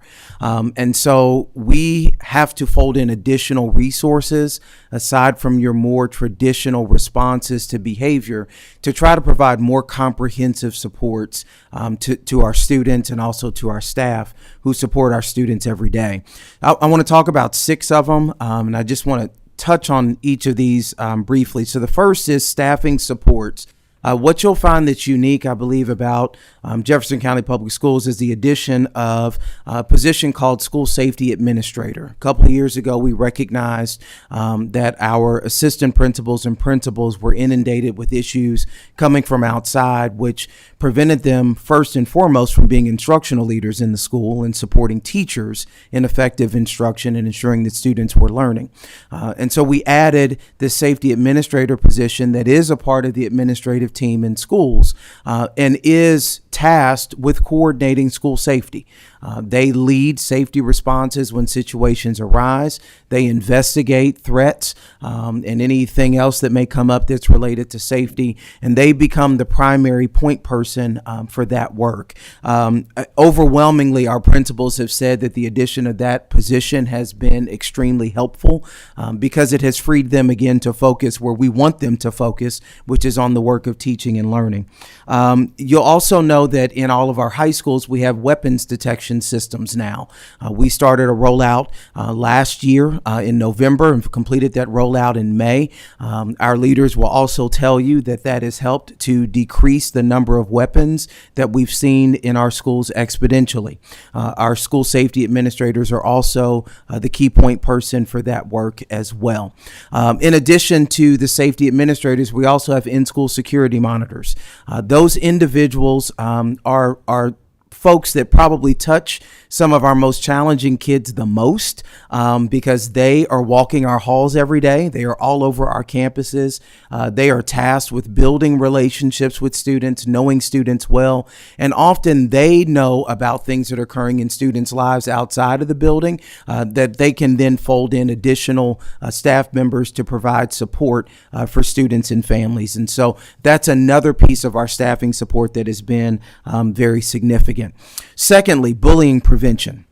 Bullying has become multifaceted. It's not what it was when I was a kid, where somebody just kind of picked on you here and there and said some stuff. But with the introduction of cell phones, everyone has a computer in their pocket, and everyone can post things on various social media platforms, send anonymous messages, and the like. And that has made bullying prevention much more challenging than what it has been historically. So we work to provide specific training to our staff in schools around bullying and bully prevention. We've actually set up a hotline where phone calls can be taken, or online entries can be entered to communicate that there are specific issues. And we have a team in JCPS that does nothing but respond to those concerns, help to investigate those concerns, and also support schools in addressing those concerns. Again, this is one of those things where a school alone may not be able to tackle it because of the other things that are occurring in the school building during the day. And so we provide that additional support to schools as well. Safe crisis management is a philosophy of physical intervention. We all know that when you put hundreds, or in my case with high schools, thousands of kids in one building, you're going to run the risk of conflict from time to time. And that may mean that staff have to intervene. We hope that staff never have to intervene physically, but there are times when they do. And so staff don't just intervene however they wish. They are trained in safe crisis management, which is designed to help keep the staff safe, but also students safe when that intervention is necessary. And so all of our in-school security monitors, our school administrators are trained in safe crisis management, so that in the event that they have to physically intervene in a situation, it's done with the interests of safety in a particular way. Alternative placement is a part of our schooling continuum. We have recognized that sometimes changing a student's school placement is what's best in the interest of their safety and the safety of others in their building. So alternative placement is a part of our continuum of support. We actually have two main alternative schools, Breckenridge Metropolitan High School, and then also Minor Daniels Academy. Some of you all have visited one or both of those before, and they are designed to provide supports to students who make poor choices in school, but the goal is to work them through a period outside of their comprehensive school, help them work on decision making. If they need additional mental health supports, fold those in as well. And the goal is always re-entry into the comprehensive school with success. Our goal is never to keep a student in alternative placement long term, but our goal is to help them make whatever corrections or adjustments need to be made so they can make better decisions when they go back to their comprehensive school. Some of you all may be aware, but I don't want to take for granted that you know that Breckenridge Metropolitan is typically for our students who are adjudicated or are currently court active. And so there is a separation even on that continuum of alternative placement. Placement happens based upon a referral from a school administrator, and then a meeting is held with district staff, the student, and the parent to talk through the behavior. Typically, there's a history of behavior with that student. The school has been working with that student and family to try to address. And again, we make decisions about the placement, but also additional supports that the student may need. On the line of alternative placement, we have district re-engagement staff. This is a pretty unique group of individuals that are charged with helping students transition from a comprehensive school into alternative placement and transition out of alternative placement back into the comprehensive school setting. What we have found with this team is that they often build very good and sound relationships with students and families. They know students well. They are able to speak to a school after alternative placement about what exactly that student needs. And then they also follow up to make sure that those needs are being met for the student so that they are successful upon their transition back into a comprehensive school. Final resource I want to touch on is our mental health practitioners and counselors. If you talk to our school counselors, you'll probably find that most of them entered counseling because they thought they would do counseling. And when you get into the actual work of a school counselor, there is some counseling, but there are a lot of other things. There's academic advising. There's supporting students in maybe preparing for the ACT or the SAT, making college applications, work applications. There's a lot more, master scheduling even. There's a lot more on counselors' plates than just attending to the mental health needs of students. Recognizing that, we have added mental health practitioners to each of our schools. These individuals carry caseloads, so they have active caseloads of students who need mental health support, but they are also available to respond to students on an as-needed basis and also respond to staff on an as-needed basis. COVID's been hard on everybody, not just our students, but our adults as well. And transitioning out of COVID, we saw a pretty significant need for increased mental health supports. And so we've ensured that we have mental health practitioners in each of our schools. This team is also tasked with responding to schools for crisis situations. So if there happens to be the unfortunate death of a student or a staff member, school leaders can reach out to their zone leaders who can work to assemble a team of crisis responders that go to the school, and they'll stay 1, 2, 3, 5 days, however long is needed, and literally set up quarters in a school to be available to provide additional supports in the midst of a crisis. Our last slide touches on kind of a multi-layered approach to school safety. So again, it's not just about the consequences that are in the Student Support and Intervention Behavior Handbook, but it's also about some other things. I mentioned earlier weapons detection.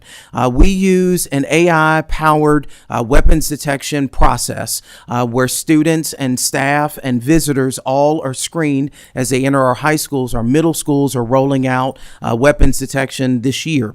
And again, what we have found is that in encumbering or spending the funds that were needed, some $4 million at the high school level, some $3.5 million at the middle school level to purchase these particular systems. What we have found, again, is a significant decrease in the number of weapons that are brought onto our school campuses.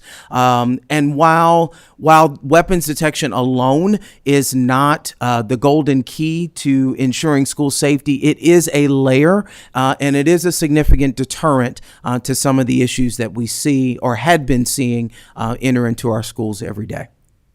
So school risk assessments are another layer to those safety measures. And really what those are kind of structural safety audits where we go in and make sure exterior doors are locked, teachers' doors are locked during instruction, appropriate protocols are followed when students or staff or even visitors enter the building. And so we do those. We work with the state on those to make sure that we are in compliance. But again, making sure some of the school building structural things that we can do to keep kids safe every day are followed, and we're actually doing those things. So.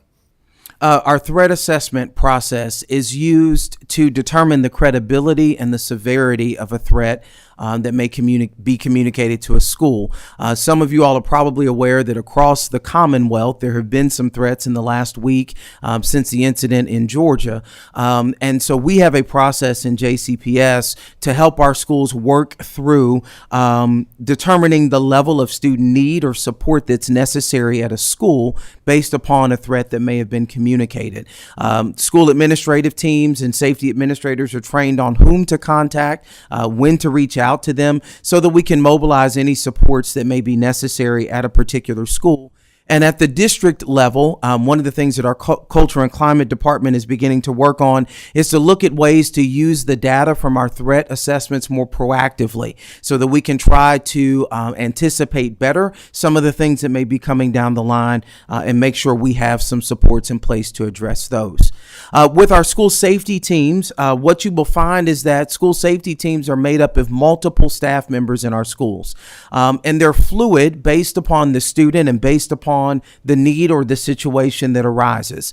So it may be a particular assistant principal in a school and a mental health practitioner and the safety administrator. Another situation might be the guidance counselor and the mental health practitioner, depending on the history of the student.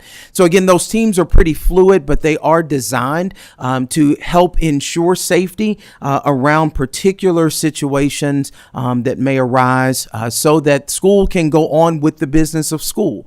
Which is teaching and learning and not necessarily be bogged down in managing a particular threat.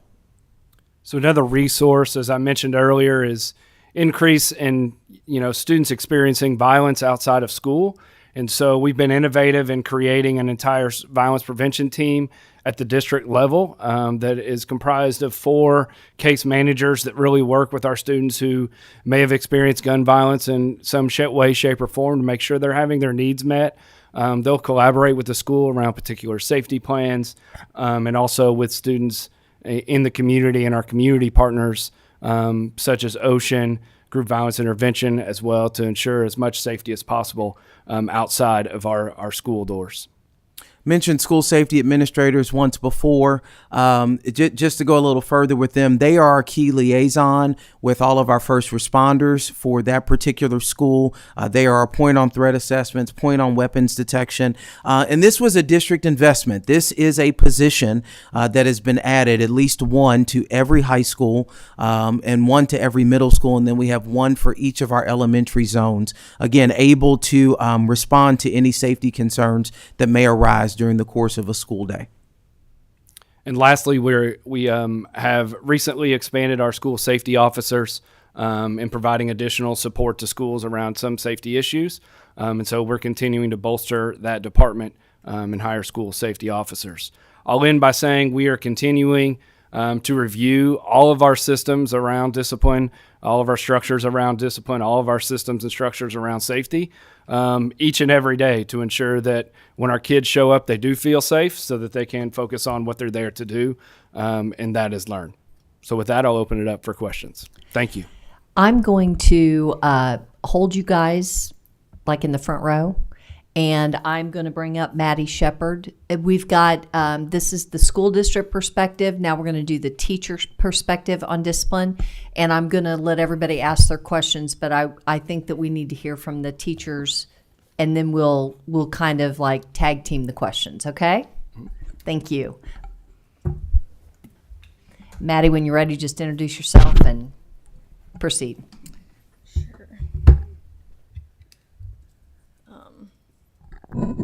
Hi, I'm Maddie Shepard, the president of the Jefferson County Teachers Association. Can everyone hear me okay? Okay. We've got sound. What about visual? Is my presentation on here already?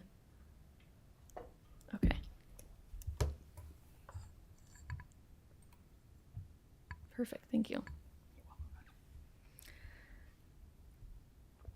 So first, just some preface and framing before we get too far into it. Like everything in Jefferson County Public Schools, there's a really broad spectrum that we're looking at.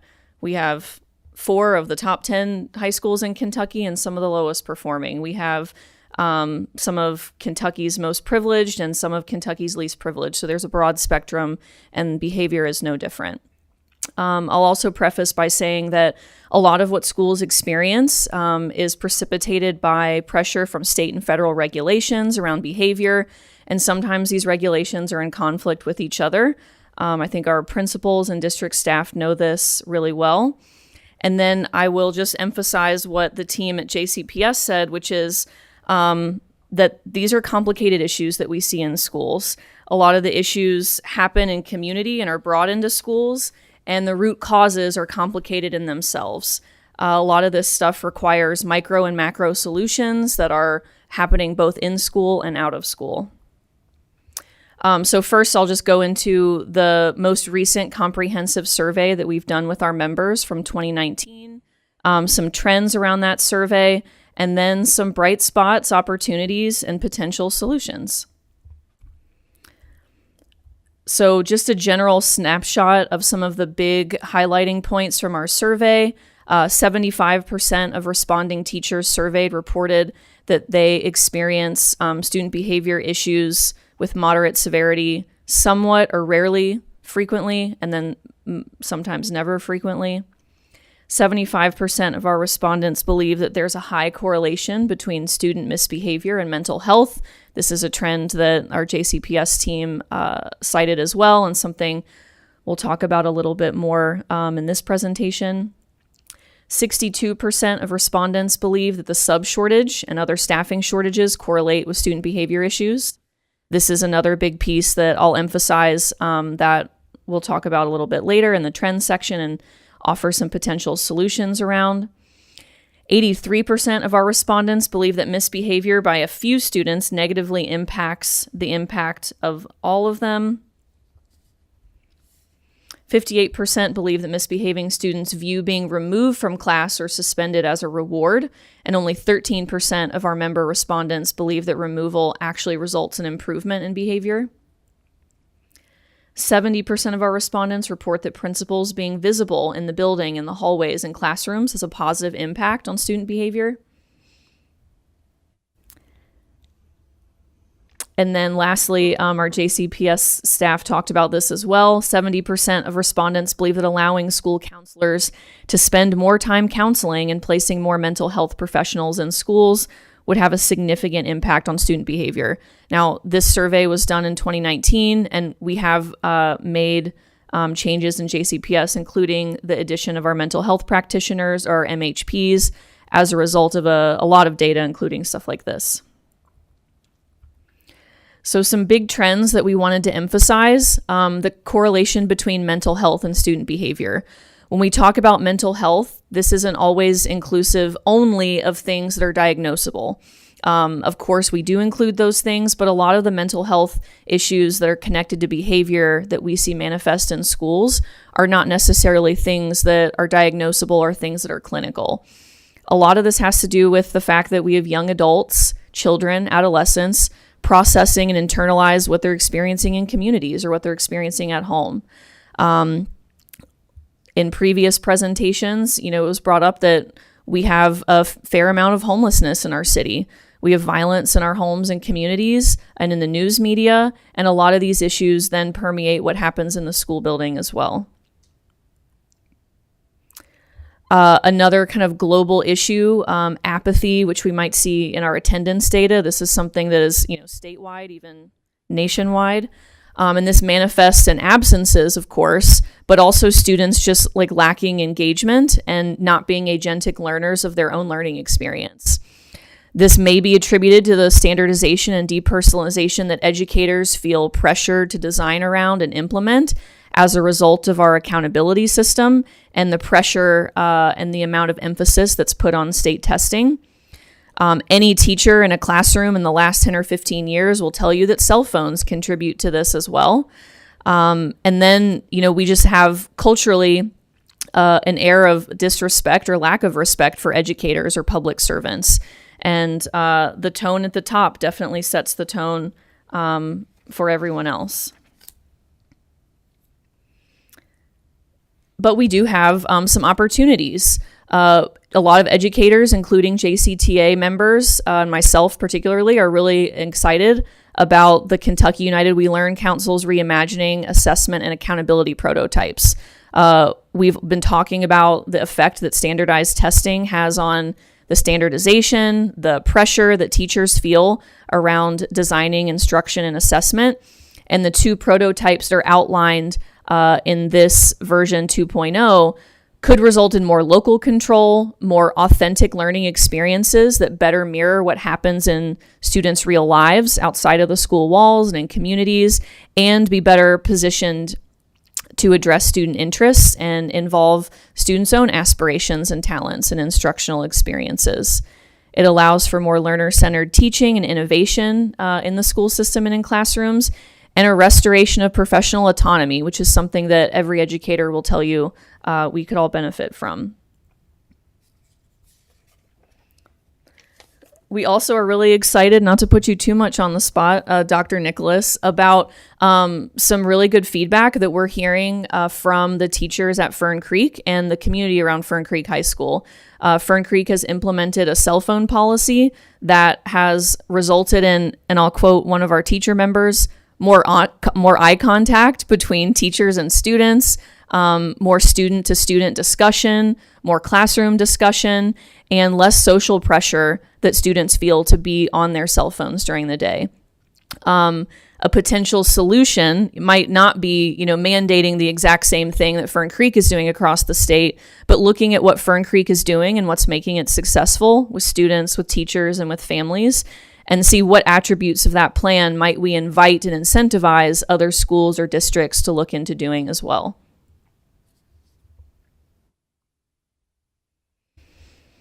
And then another solution, the continued prioritization of mental health. We see post-pandemic a huge emphasis on this correlation, and JCPS has made huge strides and very large financial investments to put more mental health practitioners and counselors in schools. This is a huge step, but if we were to increase this more, I mean, every teacher would tell you that the introduction of MHPs into schools has been hugely helpful, but that we need more. So we're getting good feedback from this, from families, from teachers, but more systemic support around the area of mental health is something that we all could benefit from. And then just some more explicit, specific pieces of success and solutions that we'd like to see more of. Collaborative district planning. The JCPS team talked about the Student Success and Behavior Incident Handbook. This is one of several examples of collaborative infrastructures that we use to engage not only teacher stakeholders, but administrators, families, parents, community members, to better define the type of behavior that is happening in classrooms that's undesirable, and inform research-based areas to intervene on that type of thing. We've got school-based collaborative infrastructure across a number of contexts in JCPS, not only related to the Student Success and Behavior Incident Handbook, but also related to our school-based collaborative teams. We actually have an agreement in our contract between JCTA and the Board of Education at JCPS that require collaborative teams at every school. This allows for an infrastructure that invite people from all over the school community to get involved and see all perspectives or all parts of the elephant, if you will. The more diverse voices we can engage in problem defining or solution finding, the better positioned we're all going to be to more accurately define problems, more creatively and innovatively devise solutions, but also to pre-anticipate things that people on the ground, like teachers, are in the best position to pre-anticipate.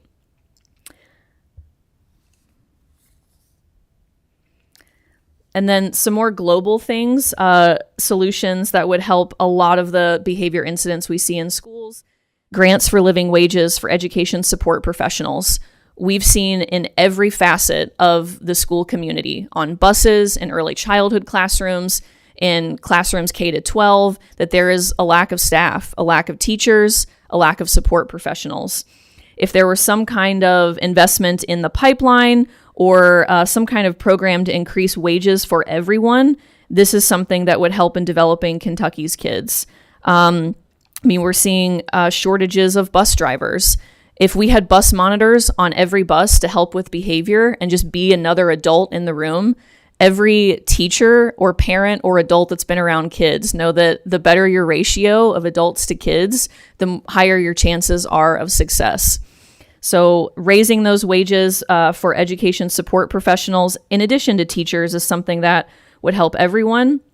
More specifically, expanding CCAP into the public sector would allow for essentially giving an employee a raise without giving them a raise. CCAP, for members that don't know, is the Child Care Reimbursement Program. If public sector employees had access to this, I'm thinking specifically about our education support professionals. We're able to keep a larger amount of their paycheck that they would have otherwise used for childcare. This would be huge in allowing us to recruit and retain for more positions that we're lacking right now. And then grants to not only for schools, but thinking about the context outside of schools. A lot of this that we see in schools has to do with what's happening in the community. If we're able to use our resources to identify what are the community root causes that manifest in schools and then address those root causes, that would go a long way in improving student behavior in schools.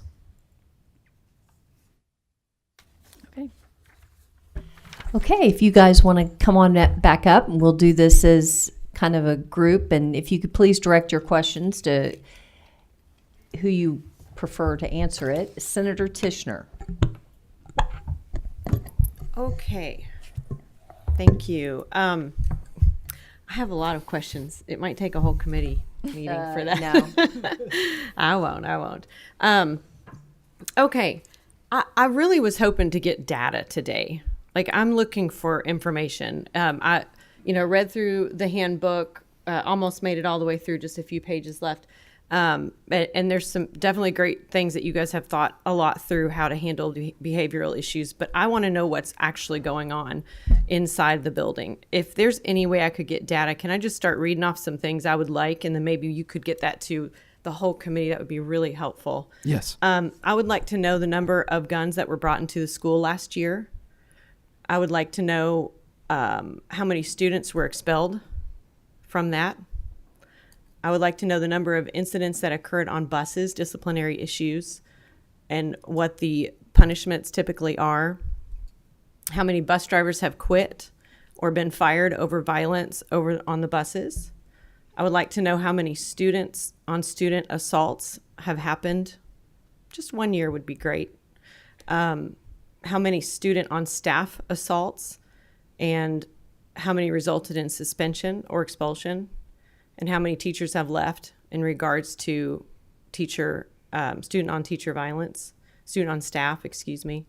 I would like to know how many sexual assaults and rapes have happened student on student and teacher on student.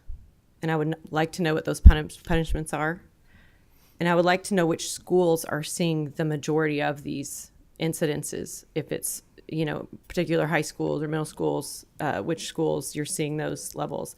Because I listen to all of this and I read through this handbook, and I've pulled up the data for JCPS all the way back to 2011. There have been 2 expulsions since 2011, and I'm certain there have been incidences that would warrant an expulsion within the school, but it's not happening, and that's something that concerns me.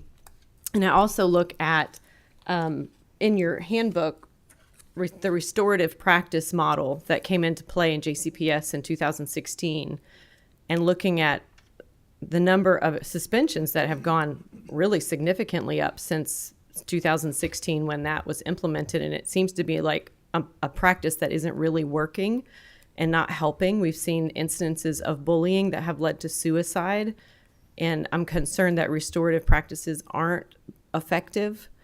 And I've also just been sent a GoFundMe for a teacher that was assaulted and is healing in JCPS, and they're trying to raise money for him because he can't work. So these are things that are concerning to me when I want to know, like, what's going on inside the building. So I don't really have a question, but a lot of questions that if you could get that data, I think that'd be helpful for us. Thank you. A lot of homework. Yes, we'll work on that. Okay. All right. Mrs. Savannah Baker. Hi, I have a question about your alternative placements. I'm just curious or if you do use data to track when you're ready to transition a child into a different school, when you're ready to put them back into the comprehensive school. Like, how are you tracking that criteria? And then, Madam Chair, I'm sorry, I have a second interrelated question. Go ahead. And that's whether the alternative placements have increased over the past couple years, especially post-COVID. Yes, so we use grades, behavior, and attendance. If a student's not ready to go back to their traditional or reside school, that student would remain in an alternative setting until they meet those requirements. We have a pretty stringent process for that. And again, those are for non-disabled, non-ECE students that would follow that protocol. Our other students who have disabilities would follow IDEA law around that. But yes, it's grades, behavior, and attendance. That is the criteria for which students are exiting. Our placements have been pretty consistent coming out of COVID each year. And we can get you specific numbers if you'd like those as well. Okay. Okay. Mr. Wurtenberger. Thank you. Right here. My questions probably connect or piggyback off of Senator Tishner's. So you hear quite often that a minority of students are causing most of the issues, and I think that was in the teacher survey, 83%. Do we have data that proves that out or not? Proves that it's true or not? Yeah, we could get you that data Okay. to share with you, yes. So I'm going back to the intervention handbook. So, and you described how revisions were made and who was involved. I'm curious, how do you even go about identifying what needs to maybe change? And also what's working and what's not, which obviously leads into changes. Yeah, so primarily changes that are going to happen regardless of that stakeholder are going to be legislative or state policy changes that happened each year. We're going to automatically change those. But issues are brought up by stakeholder committee members. If a parent or assistant principal or teacher has a concern or thinks a particular item within the handbook needs to be changed or addressed, we bring that to the committee. And then from that, we share that with each of the stakeholder groups to get additional feedback and then come back and collectively decide around that being accepted as a revision or a change. Okay. Can I follow up? Sure. Thank you, Madam. I was hoping to hear you say that maybe there's some broad analysis that's done over the behaviors that we're seeing most frequently and the policies that we have around those behaviors and determining whether they're working or not and need to be changed, sort of at a macro level versus a micro level, if you will. Is that any of that occur? Yeah, depending on the revision and what we're talking about, we will very much depend and take a look at data and see what's trending and what's going on in those areas. But again, we're relying on our stakeholders for that feedback and our experts in the room for what does research say about how we would address that and then how we should move forward in terms of changes. Okay. But we do, yes, thank you. One more question. Yeah. Briefly, go. Cell phones. Apparently, that's not a district-wide policy that PRP has. It's school by school. Yeah. It is a handbook violation. And several years ago, if I remember correctly, some schools filed for a waiver to ensure that they could be used. And then some schools selected and opted out of that. Fern Creek would be one of those schools. So it is a school-based decision. I'm just surprised by that, just because I think the data is pretty evident that they're a problem. I mean, when the smartphones first came out, it didn't take long to figure out we shouldn't be using these things in cars. Well, I think the same thing applies to classrooms. So in an earlier iteration of the handbook, cell phones were not allowed, but that was also prior to the emergence of iPads, Chromebooks to use for instruction. Mm-hmm. And so a lot of teachers wanted to utilize them as an instructional tool in the classroom, which is where the filing for the waiver came into play. Also with site-based decision-making councils, councils and schools develop their own policies for how to manage and address those particular the use of phones in schools. So that's where you get some of that derivation as far as how one school does it versus another. Fern Creek, which was the example that Ms. Shepard raised, has just entered into a new approach this year. So they've literally been doing it now for going on 6 weeks. We're anticipating their data to take a look at it and continue to gauge stakeholder feedback as well, so that other schools and school leaders can determine if that's something they might want to engage in as well. Okay. Okay. Thank you. And Mr. Baker. Thank you, Madam Chair. Just 2 questions. Okay. All right. Dr. Polio was here kind of earlier, and he kind of alluded to it, but I know there's a federal resolution agreement that looks at how we are our approach to behavior. How does that affect your work and your view on? And if it's not resolution agreement, my the only thing I can think of is like kind of like a consent decree on our approach to behavior about the amount of suspensions. I know that black boys are always the highest to be suspended. So how does that affect your approach to the work or your lens of behavior in the school system? It's definitely a consideration. What we really want schools to do, and what we really want to empower schools to do, is to take a look at their behavior data respective to their school. So we provide data reports to schools. We create a template for them to use as school-based teams to take a look at their data. That is an element of something that we ask that they explore as a part of that process, but also looking at what might be some other behaviors that are manifesting particular at that site. And what resources or changes does the school need to be making to address those concerns? All right, thank you. Mm-hmm. And then this for JCTA, what are you hearing your suggestions are for handling students with behavioral disorders that make it tough to suspend or harshly discipline? When you say behavior disorders, do you mean like diagnosed behavior disorders, or do you mean it in a more broad sense? Just any sense that you'd like to answer the question. Thank you. I think there's a lot of pressure, as you noted before, to monitor the number of suspensions. Less suspensions doesn't necessarily mean improved behavior. It just means less suspension. I think from the teacher perspective, our survey data showed that taking a student out of class doesn't always result in improved behavior for that student. But I think what our data will also show is that for the rest of the class, the academic integrity and the classroom culture is improved as a result of the removal of the behavior. So it's a fine line that teachers and principals walk between trying to make sure that the requirements are met on numbers of suspensions or expulsions versus trying to address behavior in a meaningful way.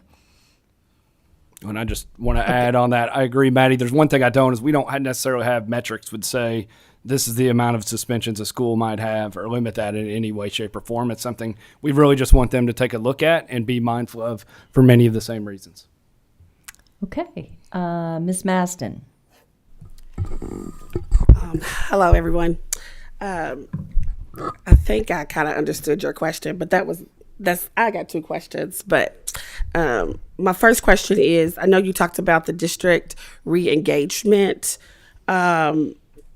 department or the group of people, and I know you said that they transitioned students. So my question is, do they transition on all levels, like elementary, middle, and high school? And then also, do they transition kids if they're like in the Brook or they go to a treatment facility? Do they transition them back into a classroom, or they're going back into JCPS? The stuff we were particularly talking about as it related to alternative placements was primarily for middle and high school as they transition back to a regular education environment. I do believe the ECE department has some additional re-engagement staff that may assist in some transitions in that way, but I can't speak to that specifically. Yep. Kim just said yes, so. Oh, okay. Well, I'm a parent, and I must have missed that out because I have a son that was in a treatment facility and then went to JCPS and did not get a transition. So maybe that's something else I need to talk about. But my second question is, as a parent, I talk to a lot of teachers as an advocate for teachers and schools and students. And I know that a teacher was mentioning to me about some type of student behavior support team. I don't know if you talked about that, and that they have some kind of board certified behavior analysts, that it's like a 2-model approach that we're trying to do within schools. Can you talk a little bit about that, and if they are doing that, and has it been successful? Is there any data on that? So yeah, that's what I was mentioning a little bit as a part of the school team that's going to review data and prioritize needs and figure out how they can better support students. We have board certified behavior analysts at the district level that can come in and do some behavior intervention plans. They'll take data on particular students and really trying to see, maybe identify what might be a trigger what might be, in that particular case, escalating a student, and try to come up with a plan to support that. And I want to be clear, that doesn't always also mean that they're not also getting consequences in that situation, but definitely trying to prevent that from happening in the future, and really trying to get at the underlying root cause need that you continue to hear today. So we have seen some success in that area, and those are at the elementary, middle, and high levels. Okay, thank you. Representative Fleming. Thank you, Madam Chair. I appreciate that. Ms. Shepherd, I just want to say congratulations on your ascent to the being the president. You have some big shoes to fill, although I might take that back and say no, it'll be very easy to fill. And I'm kidding with your predecessor. He did a wonderful job, and it's a pleasure to work with him. Two questions for you, if you don't mind. Last year we passed, I think it's House Bill 538 that dealt with school student discipline, and in there gave a lot of flexibility to this teacher to remove a child who is just disruptive. Have you seen any impact of that, or has any policy come back to reinforce you're basically empowering the teachers to go follow through on that particular inclusion in the bill? Generally, I'll say that we are in favor of, if legislation has to occur that is around student discipline or behavior, that it does provide flexibility. We've not polled our members on if that particular legislation, if they've seen the effects of that or not. What our data does show is that removing students doesn't necessarily improve the behavior. I think, related back to your question, Mr. Baker, the thing that most teachers would report improve student behavior is having more adults to intervene, more adults to give attention to students that are acting out, more adults to coach a student back to being in the classroom, and to continue instruction, maybe in a different setting outside of the regular classroom. Okay. To follow up, but real quick. Quickly, please. I'm getting us out of here at 3:30 no matter what. I hear you. So let me ask you this, Ms. Shepherd. So you haven't heard anything from the board or from the superintendent in terms of this particular provisions or any of these provisions within this bill? I've not heard anything. That doesn't necessarily mean it's not been said, Sure. but I haven't heard anything. Okay. And you made an interesting comment, if you don't mind, if you could expand on that. Basically, you said the tone, you're talking about discipline and supporting the teachers, which I do support the teachers, not only in pay, but also give them respect, make sure in the classroom. But you said there the tone comes from the top. Could you expand on that? Sure. People that are in power, more visible in the media, are often looked to when setting norms or parameters on how we treat public servants, including teachers. Okay, thank you. Okay, we have Representative Tipton. Thank you, Madam Chair. Thank you for being here, and I'll try and be brief. I know the hour is late, and I certainly do not envy the job that you have when it comes to student behavior, discipline. Over the summer, I happened to run into a constituent who I knew was a JCPS teacher. I just said, well, you ready for school to start back? I retired 22 years. So I'm inquiring about the reason for the retirement, and the answer I get is I got tired of being cussed out by my students every day. She taught kindergarten.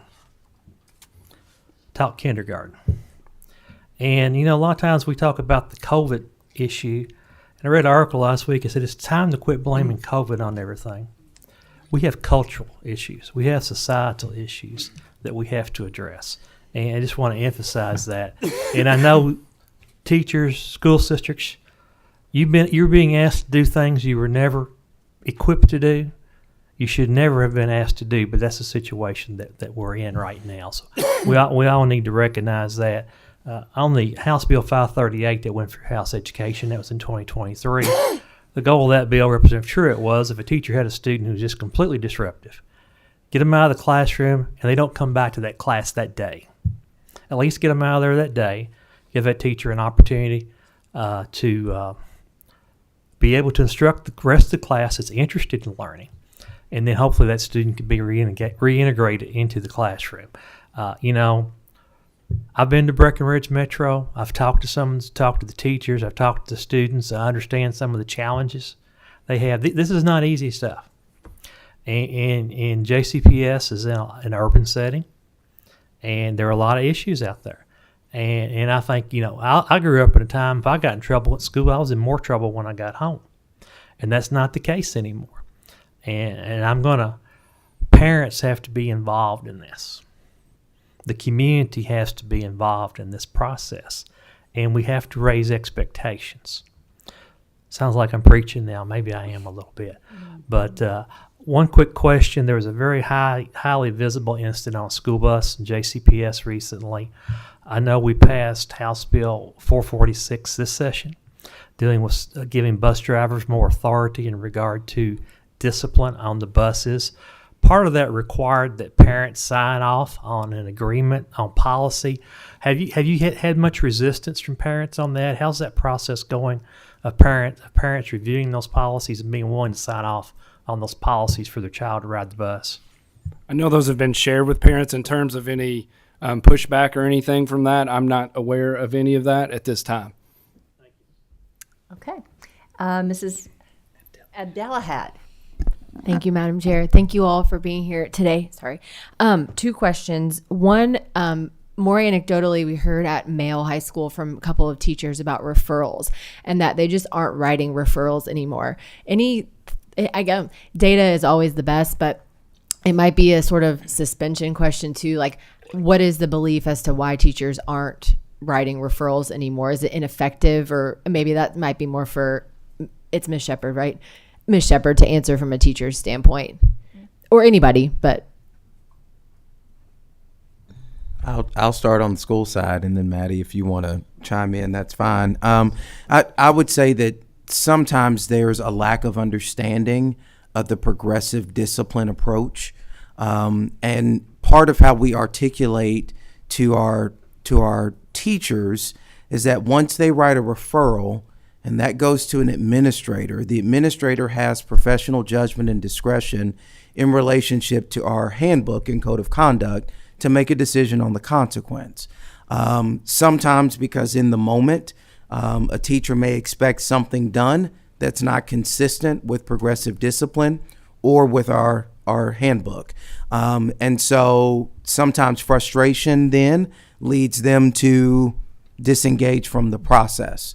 The only way an administrator typically is going to know that there's an issue is if there is communication by way of the referral, unless it's a fairly egregious situation to which an in-school security monitor or administrator may respond.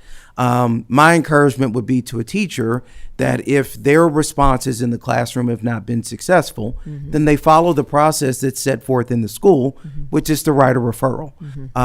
That if there's a behavior that continues over time, then the administrator's response is going to change over time as well. And so sometimes there's a disconnect in that understanding. Some staff members want something here to happen when what's required is here because it's a first offense or a second offense. Progressive discipline is laid out in our handbook, and our leaders are bound to follow it, and they do. And so I think that may be part or parcel of the problem. Thank you. Student behavior, I don't think it'll surprise anyone, is the number one thing that we get feedback on from our members. Just to reiterate what Representative Tipton alluded to and what we've all talked about, this isn't just a result of what's happening in schools. This is what's happening in society, in community. It's something that we have to partner with parents and the community on to address. I think the issues that a lot of teachers will report, whether they write a referral or not, could have been solved if we were able to fill all the open positions that we have. The number of open positions early childhood has that are both teacher and support staff. If we were able to fill all of the bus monitor postings that we have for our buses, I think we'd see a significant difference in the behavior incidents that teachers are writing referrals on or not. Thank you. Okay. And Dr. Nichols. Thank you. I just wanted to comment briefly. I know you mentioned Fern Creek, and I just want it noted that this is undertaking, cell phone restrictions or bans or whatever. It wasn't done capriciously. We worked for about 6 months before we went forward. We built a guiding coalition. We brought in our parents, our families. We surveyed our teachers, our students. We worked really, really hard to come up with a plan that we thought we had the infrastructure to support, and we made sure that everybody knew what we were doing. So it is working so far, but I did want to note it that it's not an easy fix by any means. It takes a lot of time and resources and investment from all your stakeholders. The other thing I wanted to comment on, so I've been in JCPS for 25 years. I was a teacher and an assistant principal at Doss High School and an assistant principal, and now I'm in my 7th year as principal at Fern Creek. There are definitely challenging students in my career, and I was probably an assistant principal longer than I did anything else. But I have never been told not to suspend a student. I have never been told you can't do that. Sometimes when we ask teachers to look at a referral and then we ask them to look at the behavior matrix and we let them see like what happens when this happens, it does clear up some of the things that we think that there's a judgment call, but there's not really a judgment call because it's all very, very clearly laid out. So if there is a question that I have to ask, I guess I would ask Matt and Dr. Ellison, have you ever told a principal that they can't suspend a student? No. It doesn't happen, at least not in my experience or in the experience of my peers. Thank you. And final question or comment, Senator Nemes. Thank you, Madam Chair. I have a lot of comments and questions that I'm not going to ask you to respond now, and then an overarching question that I'd like for you to answer. The teacher survey, what has been done to address this? Does the administration back the teachers? We're hearing not. JCTA teachers are trained and able to address behavior fights, but is that really true? We had this was out not in Jefferson County, in 2010 where a state rep was killed breaking up a fight. So asking teachers to do that, are they really able to do that? And then you mentioned the removal is a reward, does not help behavior. We heard that a suspension, the same thing, staying home. I go along with that. But the effect on the other students is what we need to also address. That student coming back or staying in the classroom affects the rest of the students very negatively. We have to address that. And FERPA, I know you showed us where to find that information. We were hoping that you would explain that and show it to us. Bus policies, are they followed through? I was very disappointed Teamsters did not come. We asked them to come. I'm glad the teachers union did. The weapons detection, it's not just guns, it's also it's knives and other things too. What is the ramifications for those students that have brought them? Do we do I know there was a big problem with checking lockers, but do we also do checks for things inside the schools?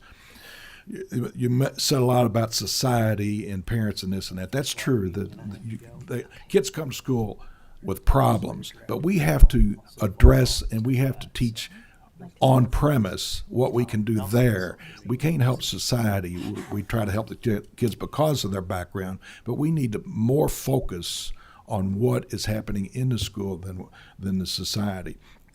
And I thank you very much for your presentation and for being here and being very cooperative. Jefferson County Public Schools have been very cooperative. We've asked them to come and this and that and other.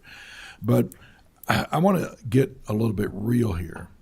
I know the future steps we're working on this, that, and other, but we have to address the now steps. And what we're hearing from teachers, the community, first of all, I'm very disappointed in the lack of attendance for the teachers, the parents, and the community. Maybe they just didn't know about it or care. But I appreciate you all coming. But let's get real. We're hearing from them a lot different than what we're hearing from you all. We're hearing that there's no support from you all.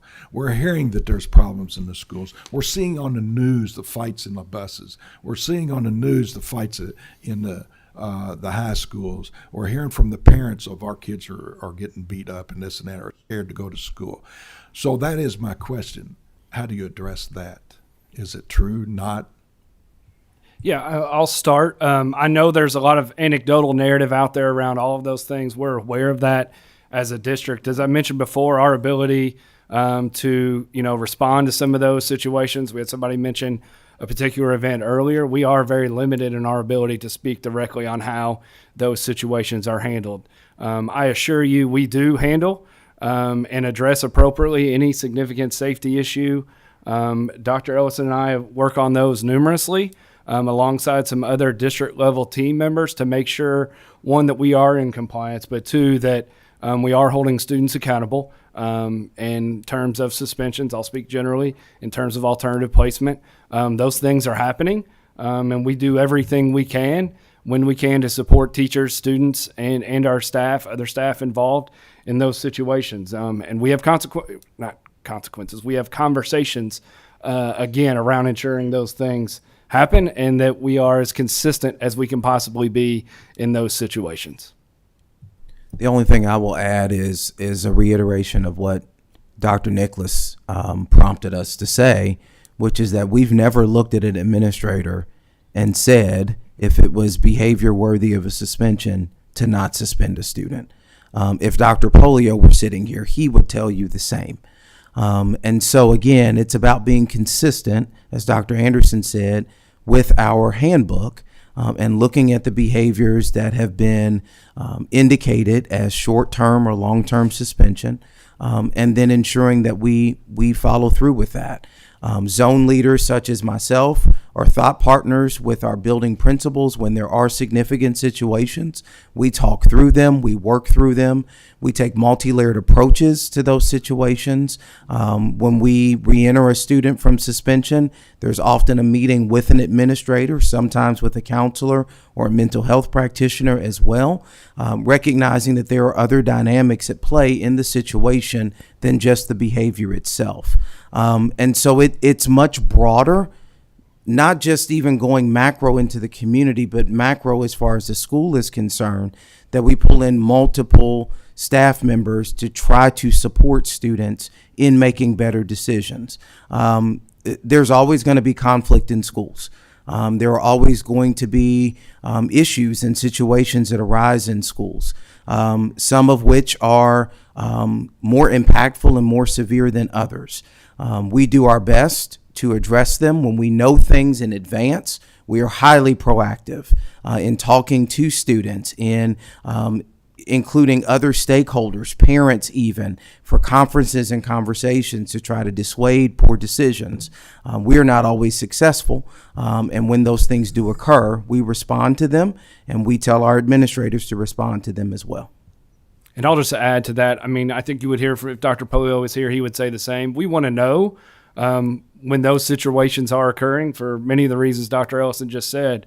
But we do want to make sure those issues are being addressed. We do want to make sure staff feel supported.